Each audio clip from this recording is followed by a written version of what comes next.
물어봅시다. 그 친구와의 만남 후 마음이 편했습니까? 아니면 더 피곤하고 더 공허했습니까? 위로받고 싶어 만났는데 내 얘기는 들은 척도 않고 자기 얘기만 쏟아내는 사람. 그건 친구가 아니라 감정의 파괴자입니다. 오늘은 노년의 친구가 오히려 독이 되는 6가지 이유를 파헤쳐 드립니다. 끝까지 보시면 지금 곁에 두면 안 되는 사람이 누군지 명확하게 알게 되니 영상을 끝까지 시청하시기 바랍니다. 또한 영상을 보신 후 여러분들의 소중한 경험담을 꼭 댓글에 남겨주셔서 서로서로 소통하시기 바랍니다. 노년의 친구가 오히려 독이 되는 첫 번째 이유는 감정 쓰레기통이 되기 쉽기 때문입니다. 평생 일터에서 버틴 당신, 가족을 위해 희생한 당신, 이제 좀 쉬려 했더니 옆에서 조용히 곁을 지켜줄 것 같던 친구가 오히려 당신의 정신을 갉아먹는 존재가 되고 있습니다. 처음엔 아무렇지 않게 들었던 하소연, 몇 번이고 반복되는 푸념, 끝도 없이 쏟아지는 남편 욕, 자식 욕, 병원 얘기. 듣다 보면 어느새 본인의 하루가 무너지고 머리는 멍해지며 삶의 활력이 말라갑니다. 가장 큰 문제는 그 친구는 절대 당신의 이야기는 듣지 않는다는 점입니다. 당신이 힘들다고 말해도 그래도 너는 괜찮잖아라는 말 한마디로 다 덮고 넘어갑니다. 그렇게 당신은 말없이 고요히 무너져가는 감정의 쓰레기통이 되고 맙니다. 노년의 친구가 무조건 위로가 된다는 말은 환상입니다. 나를 지키지 못하면 친구라는 이름의 칼날은 언제든 내 마음을 찌릅니다. 내 감정을 다 털어도 괜찮은 사람은 없습니다. 아무리 가까워도 반복되는 하소연은 서로를 병들게 합니다. 노년에는 단지 말을 들어줄 상대보다 침묵을 나눌 수 있는 존재가 필요합니다. 그렇지 않으면 친구와의 수다는 위로가 아닌 피로가 됩니다. 충청북도 청주에 사는 김명자 씨는 67세입니다. 남편은 몇 해 전 돌아가셨고 외동딸은 결혼 후 외국에 나가 살고 있습니다. 한적한 아파트 단지에서 하루하루를 정리하며 조용히 살아가던 김 씨에게 어느 날 고등학교 동창이 연락을 해왔습니다. 야, 나 너랑 가까이 이사 왔다. 이제 심심하지 않겠다. 순간 반가운 마음이 들었고 김 씨는 곧장 만나자고 했습니다. 문제는 그 다음부터였습니다. 친구는 매일같이 김 씨에게 전화를 걸어왔고 만나자고 했습니다. 한두 번은 즐거웠지만 시간이 지날수록 대화의 대부분은 친구의 하소연으로 채워졌습니다. 남편 욕, 자식 문제, 며느리 험담, 병원 진료 후기, 경제적 불만, 온갖 세상 탓까지. 김 씨는 처음엔 위로가 되어주려 했습니다. 하지만 나중에는 전화벨만 울려도 가슴이 철렁했고 오늘 또 무슨 얘기를 하려나 두려워지기 시작했습니다. 어느 날 김 씨는 큰 병원에 진료를 받으러 가야 했습니다. 긴장이 되던 날이었지만 친구는 아침부터 찾아와 자신이 어젯밤에 겪은 며느리와의 갈등을 2시간 넘게 털어놓았습니다. 김 씨는 끝내 병원 예약을 놓치고 말았습니다. 그날 밤 김 씨는 처음으로 잠을 이루지 못했습니다. 그녀는 깨달았습니다. 내가 감정을 나눈 게 아니라 그 사람의 감정 쓰레기를 주워 담고 있었구나. 그 뒤로 김 씨는 결심했습니다. 전화가 와도 받지 않았고 만남도 거절했습니다. 불편한 시선이 따랐지만 거절한 뒤 처음으로 조용한 하루를 되찾았습니다. 그리고 오랜만에 공원 벤치에 앉아 하늘을 보며 눈시울을 적셨습니다. 내 마음에 이렇게 평화가 깃들 수 있었구나. 두 번째 이유는 남과 비교하게 만드는 독성 경쟁심 때문입니다. 친구가 있으면 덜 외로울 거라 믿었습니다. 그러나 현실은 정반대입니다. 친구와의 만남은 위로보다 비교를 낳고 공감보다 경쟁을 부추깁니다. 우리 아들은 이번에 어디로 여행 갔대? 나는 요즘 주식으로 한 달에 몇백은 벌어. 난 관절염 약도 안 먹고 등산 다녀. 듣는 사람의 속은 서서히 무너지고 자존감은 바닥을 긁습니다. 상대가 나를 깎아내리려는 의도가 없어도 그런 말들은 날마다 쌓여서 나를 집어삼킵니다. 노년은 원래부터 약해지는 시기입니다. 몸도 마음도 단단하지 않습니다. 그런데 옆에서 끊임없이 비교가 시작되면 나의 평온한 일상은 흔들립니다. 나는 뭐하고 살았나? 나는 왜 이렇게 초라하지? 나는 왜 늙은 모습이 더 비참하지? 이런 생각이 자꾸 떠오르고 우울감은 깊어져 갑니다. 친구라는 이름으로 포장된 이 비교심은 당신을 잠식하는 독입니다. 부산에 사는 윤정희 씨는 70세입니다. 젊은 시절부터 근면하고 알뜰하게 살며 자녀 둘을 모두 대학까지 보냈고 남편과 함께 소소한 노후를 보내고 있었습니다. 어느 날 오랜 친구라는 사람이 연락을 해왔습니다. 야, 우리 딸 이번에 미국으로 이민 갔어. 사위가 연봉 2억이래. 처음엔 축하해줬습니다. 그런데 그날 이후 친구는 사사건건 윤 씨와 비교했습니다. 너희 집은 재개발 안 되나 봐? 아들 직장은 어디더라? 공무원이면 좀 답답하겠다. 난 요즘 필라테스 다녀. 허리 디스크도 다 나았어. 처음에는 웃으며 넘기려 했습니다. 하지만 이런 말들이 반복되자 윤 씨의 마음은 점점 침잠하기 시작했습니다. 문득 거울을 보며 얼굴에 주름을 셌고 남편에게 괜히 짜증을 냈고 아들의 문자 한 통이 늦어지면 넌 왜 남들처럼 효도를 안 하냐며 쏘아붙이기까지 했습니다. 그 말 한마디 한마디는 분명 친구가 했는데 상처는 가족에게 쏟아졌고 결국 모든 인간관계가 삐걱대기 시작했습니다. 결정적인 순간은 어느 카페에서 벌어졌습니다. 친구와 함께 앉아있던 자리, 친구가 휴대폰으로 사진을 보여주며 말했습니다. 이게 우리 딸이 이번에 산 집이야. LA인데 수영장도 있고 차는 벤츠 타. 그 말을 들은 윤 씨는 마른 입술을 한번 다물고 속으로 생각했습니다. 나는 왜 이렇게 초라하지? 그날 집으로 돌아오는 길, 윤 씨는 아무 말도 하지 않았습니다. 그리고 그날 밤 처음으로 혼자 울었습니다. 왜 나는 내 삶이 이렇게 부끄럽지? 나는 자식 둘 다 잘 키웠는데 왜 이렇게 작아져야 하지? 그 후 윤 씨는 조용히 연락을 끊었습니다. 친구가 잘못한 건 없었습니다. 하지만 그 친구와 함께 있으면 자신이 점점 없어지는 느낌이 들었습니다. 그리고 어느 날 남편과 시장을 걷다가 윤 씨는 말했습니다. 우리 지금 이렇게 사는 거 사실은 참 좋은 거야. 난 너랑 김치찌개 먹으면서 웃는 게 제일 좋아. 비교는 진실을 가리지 않습니다. 누구나 부러운 삶은 있지만 그 안에 진짜 행복이 있는지는 아무도 모릅니다. 노년의 평화는 남보다 나를 보는 데서 시작됩니다. 세 번째 이유는 말 한마디로 내 평판이 무너질 수 있기 때문입니다. 노년은 인생의 황혼기가 아니라 마지막까지 지켜야 할 품위와 체면의 시기입니다. 그러나 단 한 사람 가까운 친구의 입에서 나온 말 한마디가 그 모든 것을 박살낼 수 있습니다. 그 사람 요즘 좀 이상하더라. 집안 사정이 안 좋다던데. 전에 남편이 사업 망했잖아?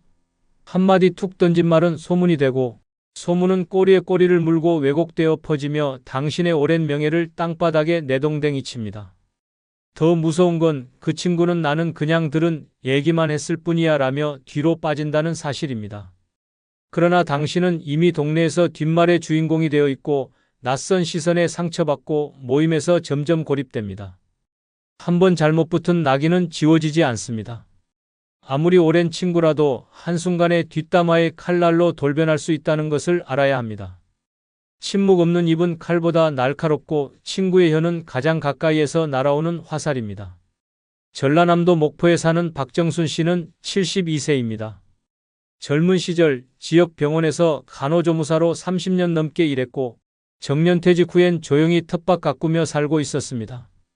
이웃 사이에서도 성실하고 점잖은 사람으로 알려져 있었고 동네 마트에서도 박 간호사님이라 불릴 정도로 신뢰받는 인물이었습니다. 그러던 어느 날 예전에 같은 병원에서 일하던 친구 윤 씨가 찾아왔습니다.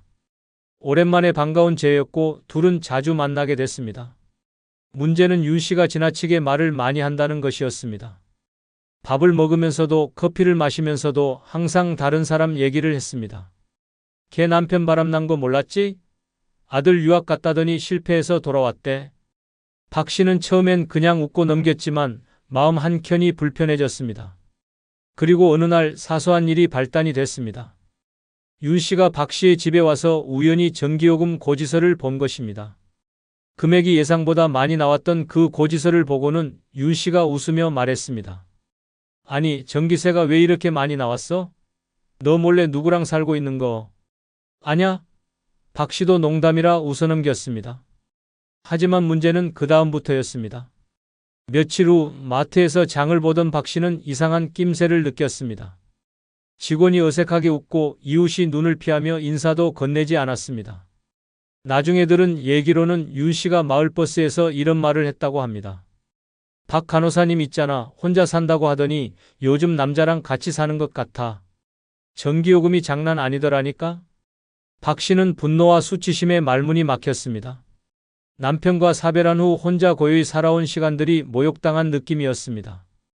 더는 못 참겠다고 느낀 박 씨는 윤 씨에게 전화를 걸었습니다. 그러나 윤 씨는 시치미를 뚫고 말했습니다. 내가 뭘 어쨌다고 그래? 그냥 웃자고 한 얘기였지. 박 씨는 그 말에 몸이 떨렸습니다. 웃자고 던진 말 한마디가 자신의 삶 전체를 조롱으로 바꿔놓은 현실에 울컥한 눈물이 쏟아졌습니다. 그날 이후 박 씨는 더는 사람들을 쉽게 믿지 않았습니다. 박 씨는 말합니다. 이제는 말이 없는 사람이 편해. 정막이 고맙고 침묵이 위로가 돼. 친구라고 해서 모두 믿어선 안 됩니다. 한때 함께 울고 웃었던 사람일지라도 나의 삶을 망가뜨릴 수 있는 가장 위험한 존재가 될 수 있습니다. 특히 노년에는 소문 하나가 삶 전체를 흔들 수 있습니다. 말을 무기처럼 쓰는 사람을 곁에 두면 결국 내 삶이 피투성이가 됩니다. 조용한 정막이 가벼운 말보다 100번 낫습니다. 말을 아끼는 친구 하나가 온 세상의 위로보다 소중한 이유가 여기에 있습니다. 네 번째 이유는 은근한 금전거래가 인생을 통째로 무너뜨리기 때문입니다. 친구는 가족보다 가까울 수 있지만 돈 앞에서는 가장 멀어져야 할 존재입니다. 노년에 가장 위험한 것은 누군가의 부탁을 거절 못하는 당신의 착한 마음입니다. 친구가 급해서 그런데 100만 원만 빌려줘라며 속삭일 때, 이번 달에만 좀 쓰고 다음 달에 갚을게라며 읍소할 때 당신은 그저 한 번만 도와주자고 생각합니다. 그러나 그 한 번이 시작되면 다음은 없고 끝은 파탄뿐입니다. 돈을 빌려줬다가 돌려받지 못하는 일은 흔합니다. 하지만 더 치명적인 건 돈 문제로 인해 관계까지 잃는다는 점입니다. 내가 뭐 때문에 쟤랑 말을 섞었지라는 후회는 당신을 잠 못 이루게 만들고 가슴에 앙금처럼 남습니다. 자존심도 신뢰도 평생 쌓아온 인간관계도 무너뜨리는 것이 바로 돈이며 특히 노년의 금전거래는 회복할 수 없는 균열을 남깁니다. 대구 수성구에 사는 정순자 씨는 68세입니다. 평생 초등학교 영양사로 일하다 정년퇴직을 했고 퇴직금과 노후 자금으로 매달 80만 원씩 적금과 예금을 쪼개가며 조심스럽게 살아가고 있었습니다. 평소 말이 많지 않고 무슨 일이든 손해보더라도 불평 안 하는 성격이라 주변에서도 정 씨는 착하다는 말을 많이 들었습니다. 문제는 고등학교 동창 김 씨가 나타나면서 시작됐습니다. 오랜만에 연락에 반가운 마음으로 만나 식사를 했고 이야기를 나누던 중 김 씨가 갑자기 말했습니다. 내가 이번에 작은 가게 하나 하려고 해. 자리도 다 알아봤고 인테리어만 하면 되는데 돈이 좀 모자라. 정 씨는 처음엔 아무 말도 하지 않았습니다. 그런데 김 씨는 다시 연락해와서 이렇게 말했습니다. 순자야, 우리가 친구가 몇 년인데 은행은 이자도 비싸고 너는 돈 조금 있잖아. 500만 원만 2달만 쓰고 갚을게. 정 씨는 그날 밤 잠을 이루지 못했습니다. 혹시 못 받으면 어쩌지? 하는 생각이 들었지만 설마 친구가 그럴까라는 마음에 결국 돈을 내줬습니다. 현금으로, 차용증 없이. 그리고 2달이 흘렀습니다. 김 씨는 전화를 받지 않았고 가게는 시작도 못한 상태였습니다. 겨우겨우 연락이 닿았을 때 김 씨는 이렇게 말했습니다. 요즘 좀 어려워. 내가 나중에 꼭 갚을게. 나 믿잖아? 그 후로 연락은 끊겼습니다. 더 황당한 건 그 다음이었습니다. 어느 날 정 씨는 동네 마트에서 김 씨를 마주쳤습니다. 김 씨는 명품 가방을 들고 있었고 머리는 새로 파마한 듯 했습니다. 정 씨는 말문이 막혔고 김 씨는 어색하게 웃으며 요즘은 다 할부야라는 말만 남기고 사라졌습니다. 그날 이후 정 씨는 자책감에 시달렸습니다. 내가 왜 그 돈을 줬지? 왜 차용증이라도 안 썼을까? 나는 왜 항상 손해만 보지? 그 500만 원은 단지 돈이 아니라 정 씨의 마음과 신뢰, 친구에 대한 기대를 앗아간 값이었습니다. 그리고 정 씨는 혼잣말처럼 중얼거렸습니다. 착한 사람이 늘 당해. 사람은 쉽게 안 변해. 노년에 있어 친구와의 금전거래는 절대 해서는 안 되는 치명적인 실수입니다. 금액의 크고 작음을 떠나 그 돈에는 당신의 평온한 일상이 걸려 있습니다. 5번째 이유는 내 삶의 리듬을 무너뜨리는 불청객이 되기 때문입니다. 나이 들어 가장 소중한 것은 몸의 컨디션입니다. 아침 몇 시에 일어나고 점심은 언제 먹고 낮잠은 몇 시에 자고 저녁은 몇 시에 마치는가? 이 단순한 일상의 반복이야말로 노년을 지탱하는 기둥입니다. 그러나 친구 하나가 이 모든 걸 무너뜨릴 수 있습니다. 갑작스런 전화, 뜬금없는 방문, 새벽 산책 권유, 밤늦은 전화 수다. 처음엔 반가운 얼굴이었지만 어느새 내 몸은 피로에 지쳐 무너지고 평온했던 하루는 엉망이 됩니다. 노년의 건강은 일정한 루틴에서 나옵니다. 그런데 친구가 자꾸 내 삶의 속도를 흔들면 결국 피곤은 병이 되고 피로는 분노가 되며 그 스트레스는 고스란히 가족이나 다른 사람에게 쏟아집니다. 친구를 위하는 척 따라갔던 모임이 내 몸을 무너뜨리고 상대의 사정에 맞춰준 식사 시간이 내 위장을 망가뜨리며 남의 일정을 배려하다 보니 내 건강은 날마다 갉아먹히는 겁니다. 더 무서운 건 그 친구는 내가 피곤한 줄도 모른다는 사실입니다. 강원도 원주에 사는 박영미 씨는 71세입니다. 혼자 살지만 아침 7시에 일어나 라디오를 들으며 차를 끓이고 오전엔 조용히 책을 보다가 점심은 늘 제 시간에 챙겨 먹는 사람입니다. 저녁 9시면 무조건 TV 끄고 누워 자는 게 원칙이었습니다. 그렇게 규칙적인 하루를 보내며 몸도 마음도 평온하게 유지하고 있었습니다. 그런 박 씨의 일상이 완전히 뒤틀리게 된 건 옆동에 사는 친구 이 씨 때문이었습니다. 같이 지내면 덜 외롭다는 말에 한두 번은 함께 운동도 하고 시장도 갔습니다. 그런데 이 씨는 어느 날부터 박 씨의 집을 제 집처럼 드나들기 시작했습니다. 아침 6시에 문을 두드리며 우리 새벽 운동 가자. 는 소리에 박 씨는 잠이 덜 깬 얼굴로 나가야 했고 점심시간도 자기 입맛에 맞춰 바꾸자는 요구가 이어졌습니다. 심지어 이 씨는 박 씨가 쉬는 오후 시간에도 전화를 걸어와 너 심심하지? 나랑 커피 마시러 가자라며 끌고 나가곤 했습니다. 박 씨가 나 오늘은 좀 누워있고 싶어라고 말하면 야, 그렇게 계속 누워있으면 치매 온다라며 농담인지 협박인지 모를 말로 몰아붙였습니다. 박 씨는 그때마다 죄책감까지 느꼈고 결국 친구에게 끌려다니는 삶이 시작됐습니다. 며칠이 지나자 몸에 이상이 왔습니다. 밤에 잠이 오지 않고 식사도 거르기 시작했습니다. 원래 잘 맞던 혈압약도 갑자기 부작용이 생겼고 병원에서는 최근에 스트레스 받거나 일상 변화가 있었느냐고 물었습니다. 그제서야 박 씨는 깨달았습니다. 내가 이 사람의 리듬에 맞추느라 내 삶을 잃어버렸구나. 결정적인 사건은 그날 저녁에 벌어졌습니다. 이 씨가 오늘은 우리 집에서 같이 저녁 먹자며 방광제로 박 씨를 데려갔는데 기름진 전을 종류별로 붙여놓은 탓에 평소 소화가 약한 박 씨는 그날 밤 응급실을 가야 했습니다. 위경련이었고 의사는 단호하게 말했습니다. 이 나이엔 자기 리듬이 제일 중요합니다. 남 눈치 보지 마세요. 본인 스케줄이 우선입니다. 그 사건 이후 박 씨는 조용히 관계를 정리했습니다. 전화를 받지 않고 문을 두드려도 열지 않았습니다. 며칠 뒤 다시 혼자 마시는 차 한 잔이 얼마나 깊은 위로인지 깨달았습니다. 박 씨는 웃으며 말했습니다. 사람이 고마운 줄도 알아야 하지만 그보다 먼저 나한테 고마워야 해. 내 몸한테. 친구는 위로가 되어야지 부담이 되어선 안 됩니다. 당신의 하루 루틴을 깨고 당신의 몸을 피곤하게 하고 당신의 시간을 자꾸 빼앗는 친구라면 그건 친구가 아니라 불청객입니다. 노년의 친구가 오히려 독이 되는 6번째 이유는 감정의 균형을 무너뜨려 외로움보다 더 깊은 허탈감을 남기기 때문입니다. 친구가 있다고 해서 외롭지 않은 건 아닙니다. 오히려 가짜 위로, 가식적인 웃음, 진심 없는 공감은 더 깊은 고독을 불러옵니다.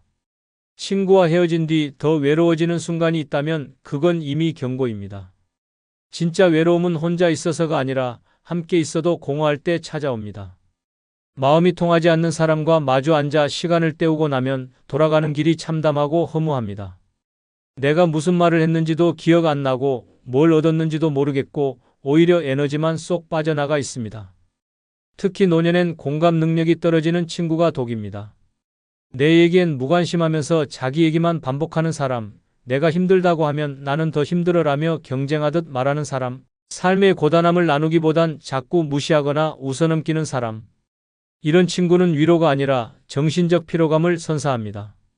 사람과 어울리고 나서 더 지치고 더 허탈하다면 그건 사람 탓이 아니라 선택의 문제입니다. 당신이 잘못 만난 것입니다. 경기도 시흥에 사는 오혜경 씨는 69세입니다. 남편과 사별한 지 4년째. 자식들은 다 출가했고 하루 대부분을 혼자 보내고 있었습니다. 어느 날 주민센터 문화센터에서 동네 친구 김 씨를 만났고 자연스레 자주 만나게 됐습니다. 둘은 처음엔 공감이 잘 맞는 것처럼 보였습니다. 우리 둘 다 혼자고 마음 터놓을 사람 필요하잖아. 그렇게 말하며 함께 시장도 가고 공원도 걷고 서로 외로움을 나누는 듯 했습니다. 하지만 시간이 지날수록 이상한 패턴이 반복됐습니다. 오 씨가 어제 허리가 너무 아파서 잠을 못 잤어 라고 말하면 김 씨는 바로 나는 허리뿐 아니라 무릎도 다 나갔어. 지금 약도 3가지 먹으라고 대답했습니다. 오 씨가 며느리가 연락이 잘 없어서 서운하더라고 하면 김 씨는 야, 나는 아예 며느리랑 싸웠어. 넌 아직 좋은 거야 라며 말을 잘라버렸습니다. 대화는 늘 김 씨의 고통으로 끝났고 오 씨의 감정은 들은 척도 안 하고 넘어갔습니다. 처음엔 그냥 그러려니 했습니다. 그런데 어느 날 큰 감정의 붕괴가 찾아왔습니다. 오 씨의 생일이었습니다. 조용히 보내려 했지만 속으로는 혹시 김 씨가 기억해 주지 않을까 하는 작은 기대도 있었습니다. 그런데 김 씨는 만나자마자 자신의 아들 얘기를 늘어놓기 시작했습니다. 우리 아들 이번에 차 바꿨다? 벤츠야 벤츠. 오 씨는 그날 아무 말도 못하고 그저 듣기만 했습니다. 생일이라는 말조차 꺼내지 못하고 카페에서 나오는 길에 결국 눈물이 터졌습니다. 집에 돌아와 벽에 기대어 앉은 오 씨는 스스로를 자책했습니다. 내가 뭘 바란 거지? 왜 괜히 기대했을까? 그리고 깨달았습니다. 혼자 있는 게 외로운 게 아니라 통하지 않는 사람 곁에 있으면 그 외로움이 배가 된다는 사실을. 오 씨는 조용히 연락을 끊었습니다. 그리고 다시 혼자의 일상으로 돌아갔습니다. 말없이 마시는 아침차 한 잔, 조용히 켜놓은 라디오, 느릿하게 걷는 공원 산책. 이 모든 것이 가식적인 위로보다 수백 배는 위로가 된다는 걸 그제서야 알았습니다. 사람은 외로움을 채우기 위해 사람을 찾지만 그 외로움을 더 깊게 만드는 것도 사람입니다. 노년엔 감정을 나눌 수 있는 사람 하나만 있으면 됩니다. 억지로 맞추고 감정을 억누르고 상처받고도 웃는 관계는 필요 없습니다. 이상 영상을 마치며 여러분들의 다양한 의견과 경험담을 댓글에 꼭 남겨주시기 바랍니다. 감사합니다. 당신 자식이 결혼했다고요? 이제는 말 한마디가 인생을 갈라놓습니다. 무심코 내뱉은 한마디가 관계를 끊고 마음을 다치게 만들고 평생 돌이킬 수 없는 오해를 낳습니다. 그래도 부모니까 내가 키운 자식인데라는 생각은 착각입니다. 이제 자식은 독립된 인격이고 별개의 가정입니다. 그걸 인정하지 않으면 아무리 피를 나눈 사이라도 남보다 더 먼 사이가 됩니다. 특히 기혼 자녀에게는 절대 해서는 안 될 말이 있습니다. 한순간의 감정, 섭섭함, 걱정이 담긴 말일지라도 그 말 한마디로 자식은 돌아서고 멀어지고 마음의 문을 닫아버립니다. 이건 단순한 갈등이 아닙니다. 당신 노년의 외로움과 고립이 시작되는 신호탄일 수 있습니다. 지금부터 말씀드릴 5가지 말, 이건 절대 입 밖으로 꺼내서는 안 되는 말입니다. 당신의 마음은 몰라도 자식은 당신의 말 한마디로 평생을 기억합니다. 그리고 언젠가 당신이 그토록 바라던 따뜻한 한 끼, 정다운 안부 전화 하나도 사라질 수 있습니다. 끝까지 집중해서 들어주시기 바랍니다. 기혼 자녀에게 죽어도 말하면 안 되는 첫 번째는 내가 너 키우느라 인생 다 바쳤다는 말입니다. 이 말 한마디가 자식의 마음을 돌이킬 수 없이 얼어붙게 만들고 당신이 쌓아 올린 모든 사랑의 흔적을 원망으로 바꿔놓습니다. 처음엔 그저 서운한 감정에서 튀어나온 말입니다. 당신도 알고 있습니다. 자식에게 얼마나 애썼는지 그 시간들을 얘기하고 싶은 겁니다. 하지만 이 말은 자식에게 죄책감을 심고 부담감을 안기며 결국 도망치게 만듭니다. 결혼한 자식은 이미 자신의 가정을 꾸린 어른입니다. 그들의 삶에 당신의 희생을 청구서처럼 들이밀면 감동이 아니라 피로만 남습니다. 그들은 이렇게 생각합니다. 그래서 어쩌라는 거지? 이제 와서 뭘 어떻게 하란 말이야? 심지어 이 말을 반복하면 반복할수록 자식은 당신의 존재 자체를 감정적 폭탄처럼 느끼게 됩니다. 놀러 오라면 바쁘다 하고 전화하면 안 받습니다. 대화가 단절되고 마음이 멀어지면 그때는 아무리 후회해도 늦습니다. 내가 너 키운다고 인생 다 바쳤다는 그 말은 결국 그러니 너는 내 인생 책임져라는 무언의 명령으로 들리기 때문입니다. 부모의 사랑은 기억으로 남아야지 의무로 남으면 고통이 됩니다. 자식은 그 말을 들을 때마다 마음속으로 이렇게 되뇌입니다. 그럼 나는 평생 갚아야 해? 결혼해서도 자유가 없어? 이 말은 특히 사위나 며느리 앞에서 하면 최악입니다. 그 말은 당신 자식만 향하는 게 아닙니다. 함께 있는 배우자에게도 그대로 박힙니다. 저 사람은 자기 엄마의 평생을 갉아먹은 죄인처럼 느껴지게 만듭니다. 결국 당신의 말 한마디가 부부 사이를 틀어지게 만들고 당신 자신도 미움의 대상으로 남게 됩니다. 경상남도 김해에 사는 이영자 씨는 큰딸에게 유난히 애착이 많았습니다. 남편 없이 혼자 키운 딸이었기에 온 삶을 그 딸에게 쏟아부었습니다. 학원비, 과외비, 대학 등록금까지 손수식당에서 일해 충당했고 딸이 결혼할 때는 가진 돈을 털어 전셋집 보증금까지 보태줬습니다. 그런데 그 딸이 결혼하고 나니 이 씨는 외로워졌습니다. 처음엔 일주일에 한두 번 오던 전화도 점점 뜸해졌고 명절이나 되어야 겨우 얼굴을 볼 수 있었습니다. 서운함이 쌓이던 어느 날 딸 부부가 오랜만에 집에 들렀습니다. 저녁상 앞에 둘러앉은 자리에서 이 씨는 무심한 말투로 이렇게 말했습니다. 내가 너 키우느라 내 인생 다 버렸다. 친구도 여행도 돈도 없이 그땐 내가 다였어. 순간 딸의 얼굴이 굳었습니다. 사위도 어색한 기색을 감추지 못했습니다. 그날 이후 딸은 전보다 더더욱 연락이 뜸해졌고 이 씨는 며느리 흉을 보는 친구들처럼 딸 흉을 보기 시작했습니다. 애 키워봤자 소용없다니까. 이럴 줄 알았으면 그 돈으로 내 노후나 준비할 걸. 하지만 진심은 그게 아니었습니다. 그냥 보고 싶고 전화라도 한 번 더 받고 싶은 마음이었습니다. 1년쯤 지나고 나서야 딸이 조심스레 털어놨습니다. 엄마, 내가 나쁜 딸이라서 그런 게 아니야. 엄마가 그 말할 때마다 너무 무거워. 내가 엄마 인생 망친 사람처럼 느껴져. 그냥 내 인생도 힘들어서 그래. 근데 엄마 말 들으면 죄인이 된 것 같아. 이 말을 들은 순간 이 씨는 눈물을 흘렸습니다. 그제야 깨달았습니다. 자신의 사랑이 결국 자식에게 무기가 되었다는 사실을. 사랑은 기억으로 남을 때 따뜻하지만 음으로 남으면 무겁고 버겁습니다. 이제는 말해야 할 타이밍이 아니라 지켜봐줄 타이밍입니다. 내가 널 얼마나 사랑했는지라는 말은 굳이 입 밖에 꺼내지 않아도 됩니다. 자식은 이미 다 알고 있으니까요. 당신이 조용히 미소 지어주는 그 얼굴 하나면 충분합니다. 기혼 자녀에게 주고도 말하면 안 되는 두 번째는 그렇게 커서 지금 뭐가 됐냐는 말입니다. 이 말 한마디는 자식의 자존심을 송두리째 부숴버리고 지금껏 쌓아온 관계의 벽을 단숨에 무너뜨립니다. 이 말은 칼날입니다. 부모 입장에선 한숨 섞인 푸념이고 못내 아쉬운 감정 표현일 수 있습니다. 하지만 자식에게는 평생을 부정당하는 심정이 됩니다. 내가 해온 모든 선택이 엄마 아빠 눈엔 다 실패였구나. 이렇게 받아들여집니다. 특히 기혼 자녀에게 이 말을 하면 그 부부관계 전체를 부정하는 효과가 생깁니다. 취업, 결혼, 진로, 이사까지 그들의 삶의 궤적 전부를 싸잡아 실패로 만들어버리는 폭탄이 됩니다. 자식의 내면은 이렇게 외칩니다. 내가 왜 살아왔는지 그 누구보다 부모만큼은 이해해 주길 바랐는데 결국 그 기대가 깨지는 순간 마음의 문도 닫혀버립니다. 부모의 기대에 못 미친다고 느끼는 자식은 두 가지 선택 중 하나를 합니다. 아예 연락을 끊거나 체념하고 얼굴 없는 관계만 유지합니다. 형식적인 인사, 건조한 말투, 반복되는 바빠서요라는 대답. 그 모든 시작은 바로 그렇게 커서 뭐가 됐냐는 말에서 시작됩니다. 충청북도 제천에 사는 김동규 씨는 공무원을 그만두고 창업을 선택했습니다. 평생 남 밑에서 일하기보다 작지만 내 일을 하고 싶다는 꿈이 있었고 40대 초반에 과감히 사표를 냈습니다. 그때는 가족 모두가 응원했습니다. 아내는 작은 카페를 함께 꾸려보자며 기꺼이 동참했고 두 아이도 아빠 멋지다며 박수 쳐줬습니다. 문제는 그 다음이었습니다. 예상보다 장사가 쉽지 않았고 코로나까지 겹치면서 가게는 1년 만에 적자에 허덕이기 시작했습니다.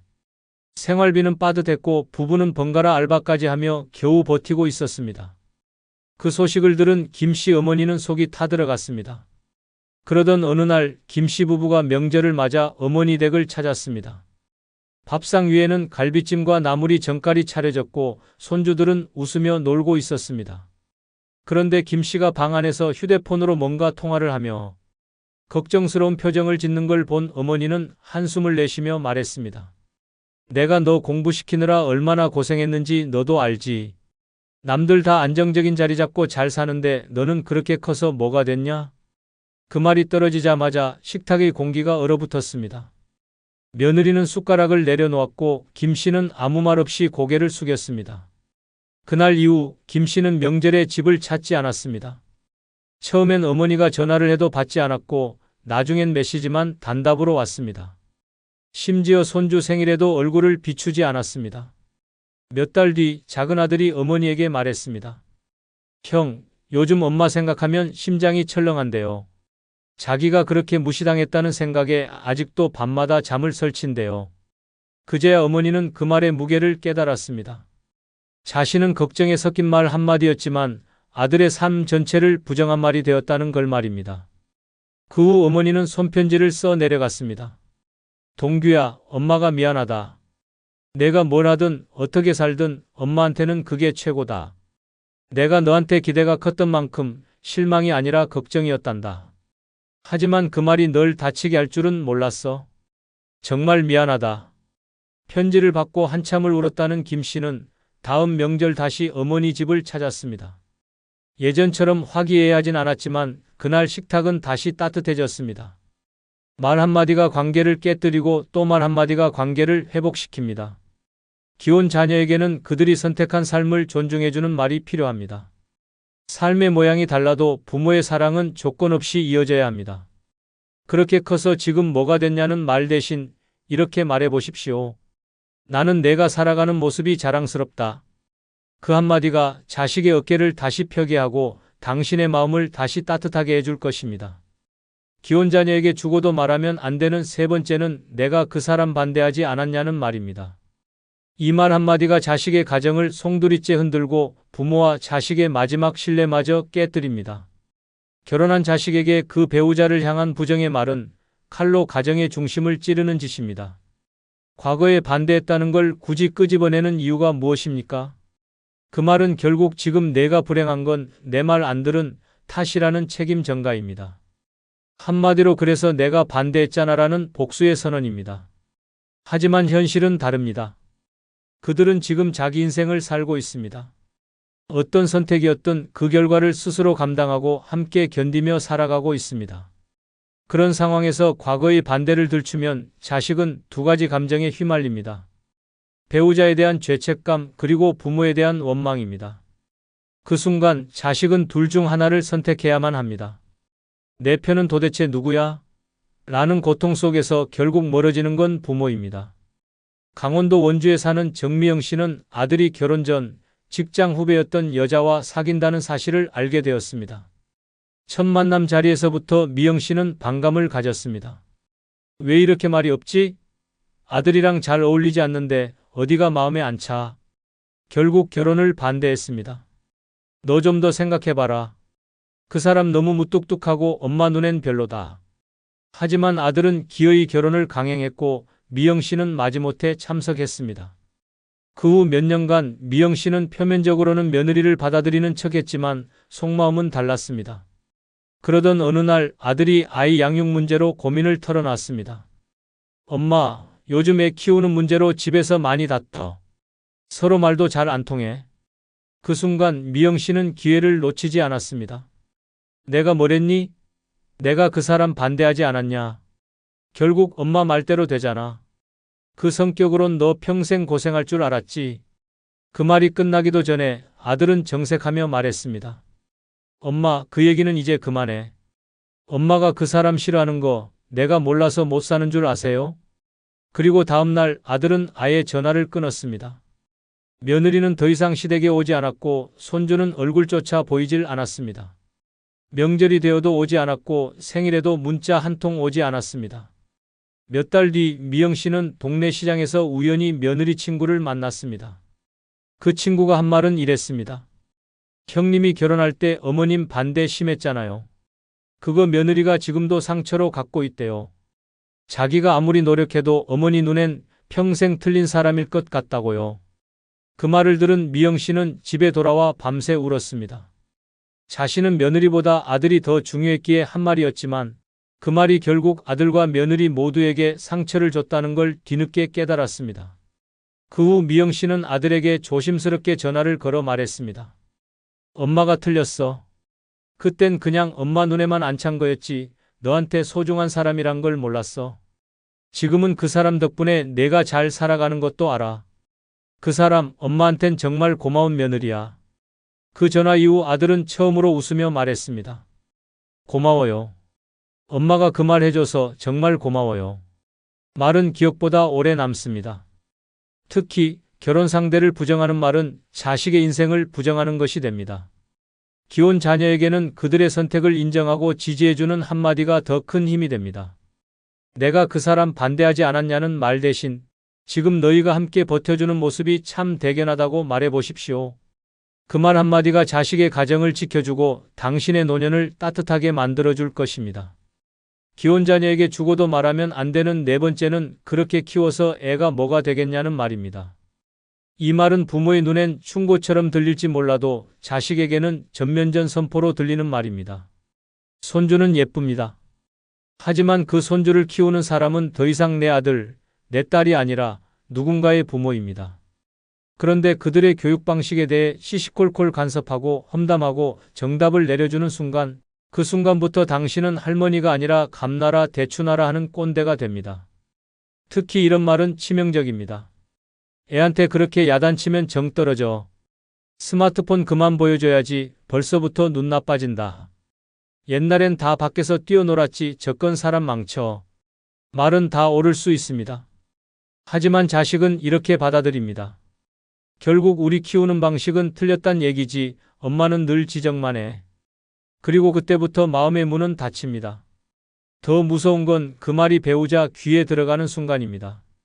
며느리나 사위는 그걸 비난으로 기억합니다. 애를 그따위로 키운다고 들었어요. 그날 이후 당신의 전화는 더 이상 반갑지 않고 방문은 환영받지 못하게 됩니다. 왜냐하면 잔소리의 사전 예고처럼 느껴지기 때문입니다. 경상북도 안동에 사는 김정숙 씨는 손주가 태어났을 때 눈물이 날 만큼 기뻤습니다. 출산 후 얼마 안 돼서 아들이 집으로 아내와 아이를 데려왔고 정숙 씨는 기꺼이 산후조리를 도와주며 아이를 품에 안았습니다. 하지만 문제가 생긴 건 돌이 지나면서였습니다. 며느리는 요즘 육아서적을 기반으로 아이를 키우고 있었고 정숙 씨는 그런 방식이 영 마음에 들지 않았습니다. 밥을 저렇게 물처럼 먹여서 되겠어? 말도 못하는 애한테 책을 몇 권씩 읽히니? 그러다 결국 손주가 밥을 먹다가 칭얼거리자 정숙 씨가 한마디 했습니다.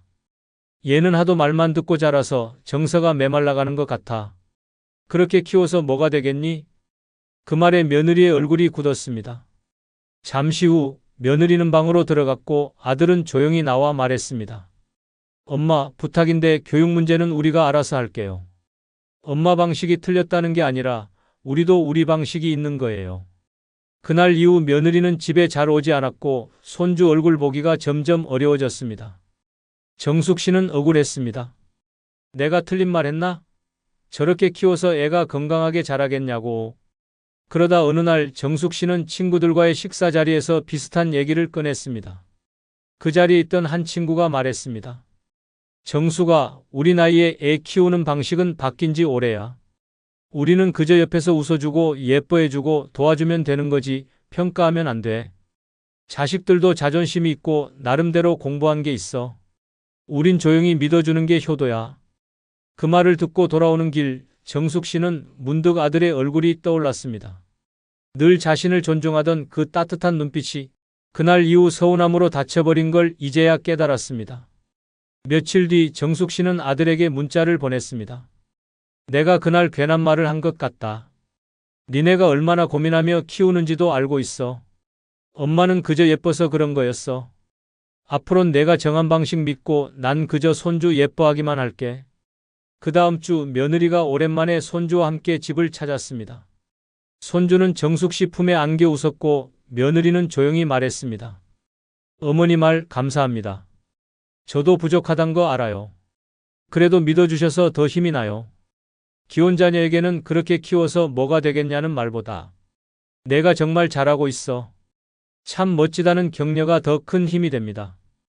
손주는 사랑받는 존재이지 평가받는 대상이 아닙니다. 자식도 마찬가지입니다.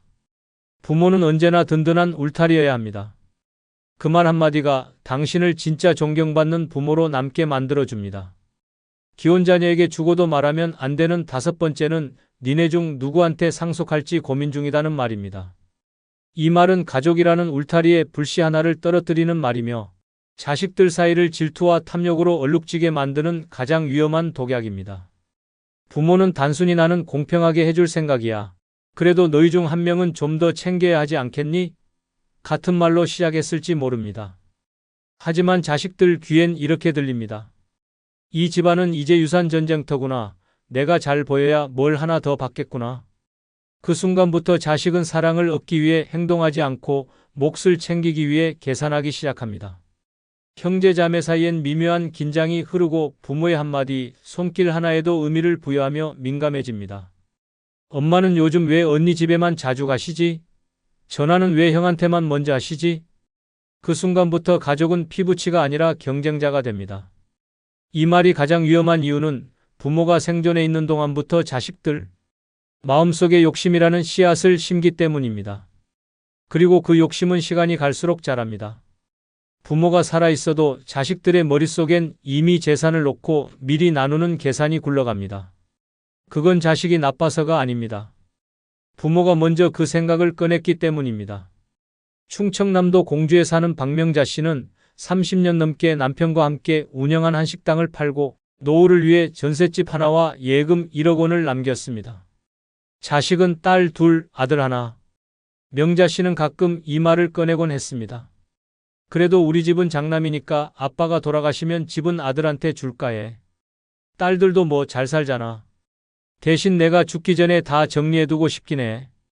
이 말을 들은 첫째 딸은 겉으론 엄마, 우리는 안 바래요라고 말했지만 마음은 부글부글 끓었습니다. 그날 이후부터 딸은 동생에게 연락을 줄였고 명절에도 잠깐 얼굴만 비추고 말았습니다. 둘째 딸은 조용히 있었지만 어머니의 말이 머릿속에서 떠나질 않았습니다. 우리 집은 장남이니까. 그 말에 나는 서열이 밀렸구나. 나는 그냥 조용히 있으라는 뜻이구나라며 마음의 문을 닫았습니다. 가장 큰 문제는 아들이었습니다. 그는 처음엔 부담스러워했지만 시간이 지날수록 기대감이 생겼습니다. 어차피 집은 내 몫이고 엄마도 그렇게 말했잖아. 그러니까 다른 형제들은 간섭 안 했으면 좋겠어. 그러던 어느 날 명자 씨가 쓰러졌습니다. 병원비가 들기 시작했고 간병도 필요해졌습니다. 세 자식 모두 모였지만 대화는 따뜻하지 않았습니다. 집은 동생 줄 거면서 왜 우리가 병간호까지 해야 하죠? 그럼 차라리 유언장부터 쓰세요. 깔끔하게. 엄마가 그런 말만 안 했어도 우리 이렇게 안 싸웠어요. 명자 씨는 병실에서 눈물만 흘렸습니다. 사랑하는 자식들이 돈 앞에서 이렇게 달라질 줄 몰랐습니다. 그녀는 단지 미리 정리를 해두고 싶었을 뿐이었습니다. 하지만 그 말 한마디가 가족을 갈라놓고 말았습니다. 결국 명자 씨는 자식들을 따로 불러 한 사람 한 사람에게 말했습니다. 내가 잘못했다. 사랑은 순서가 없는데 난 괜히 재산 이야기로 순서를 만든 것 같구나. 돈보다 중요한 건 너희 사이의 정이었는데 내가 그걸 망친 것 같아. 그리고 그녀는 변호사를 불러 전 재산을 자식이 아닌 장애아동복지재단에 기부하겠다는 뜻을 밝혔습니다.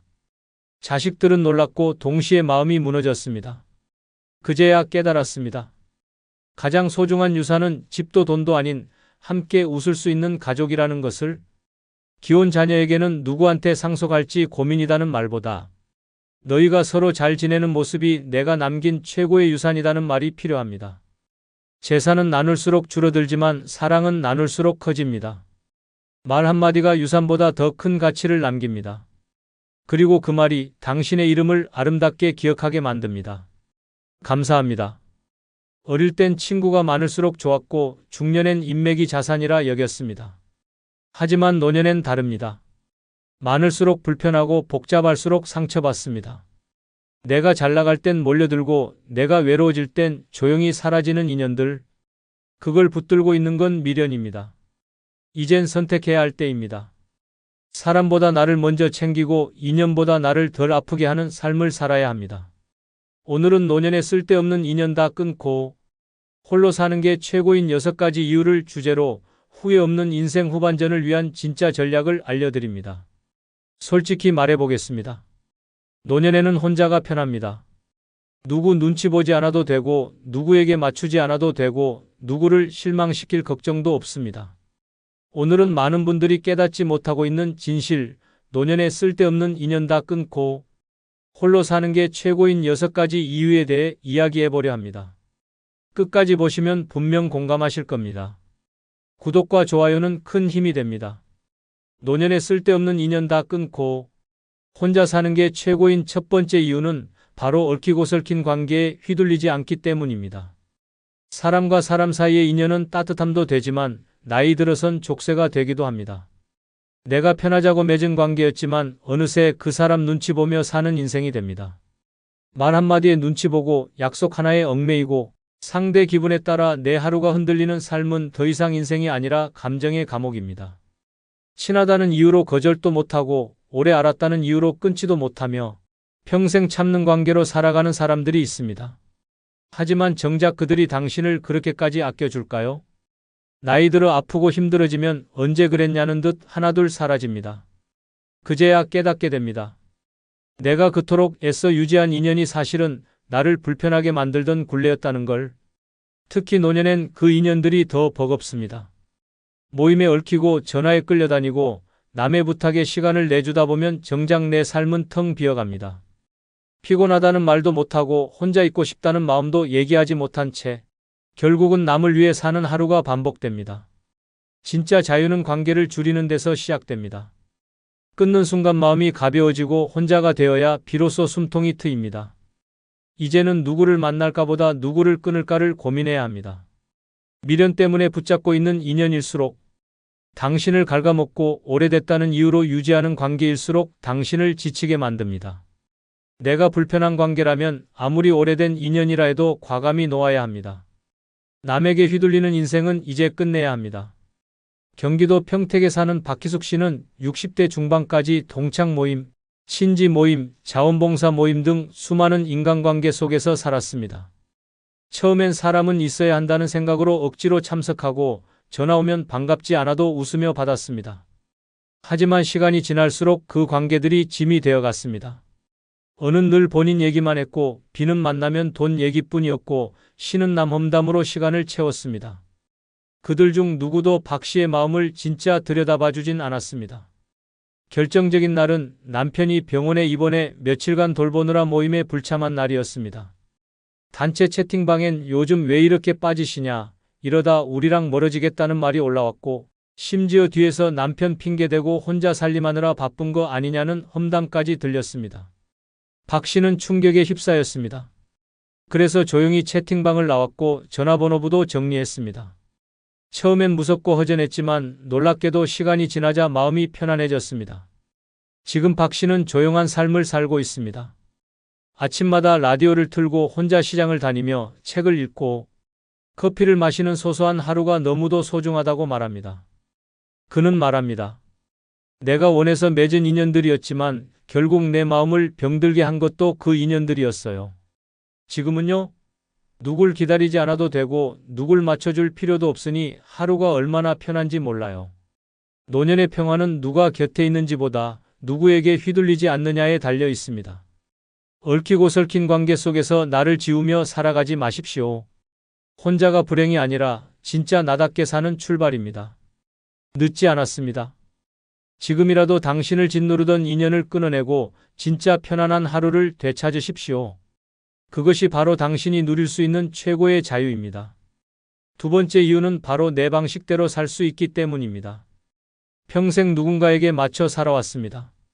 어릴 때는 부모님 뜻에 따라 살았고 젊을 때는 배우자와 자녀들을 위해 살았습니다. 직장에서는 상사와 동료들 눈치를 보며 살았고 사회에서는 남들이 정해놓은 기준과 시선에 맞춰 살았습니다. 정작 자신이 원하는 대로 살아본 적이 언제였는지 기억조차 나지 않습니다. 나이가 들어서도 마찬가지입니다. 자녀들은 부모가 이렇게 저렇게 살아야 한다고 간섭하고 친구들은 나이에 맞는 행동을 하라고 충고합니다. 동네 사람들은 어른답게 처신하라고 잔소리하고 친척들은 가족의 체면을 생각하라고 압박합니다. 결국 70이 넘어서도 여전히 남의 기준에 맞춰 살아가고 있는 것입니다. 하지만 혼자 살게 되면 모든 것이 달라집니다. 아침 몇 시에 일어날지, 무엇을 먹을지, 어떤 옷을 입을지, 어디에 갈지 모든 것을 자신이 정할 수 있습니다. 누구의 눈치도 보지 않고 누구의 허락도 받지 않아도 됩니다. 오직 자신의 기준과 취향에 따라 살아갈 수 있는 것입니다. 늦잠을 자고 싶으면 자고 밤늦게까지 텔레비전을 보고 싶으면 봅니다. 음식을 대충 해먹고 싶으면 그렇게 하고 하루 종일 잠옷차림으로 입고 싶으면 그렇게 합니다.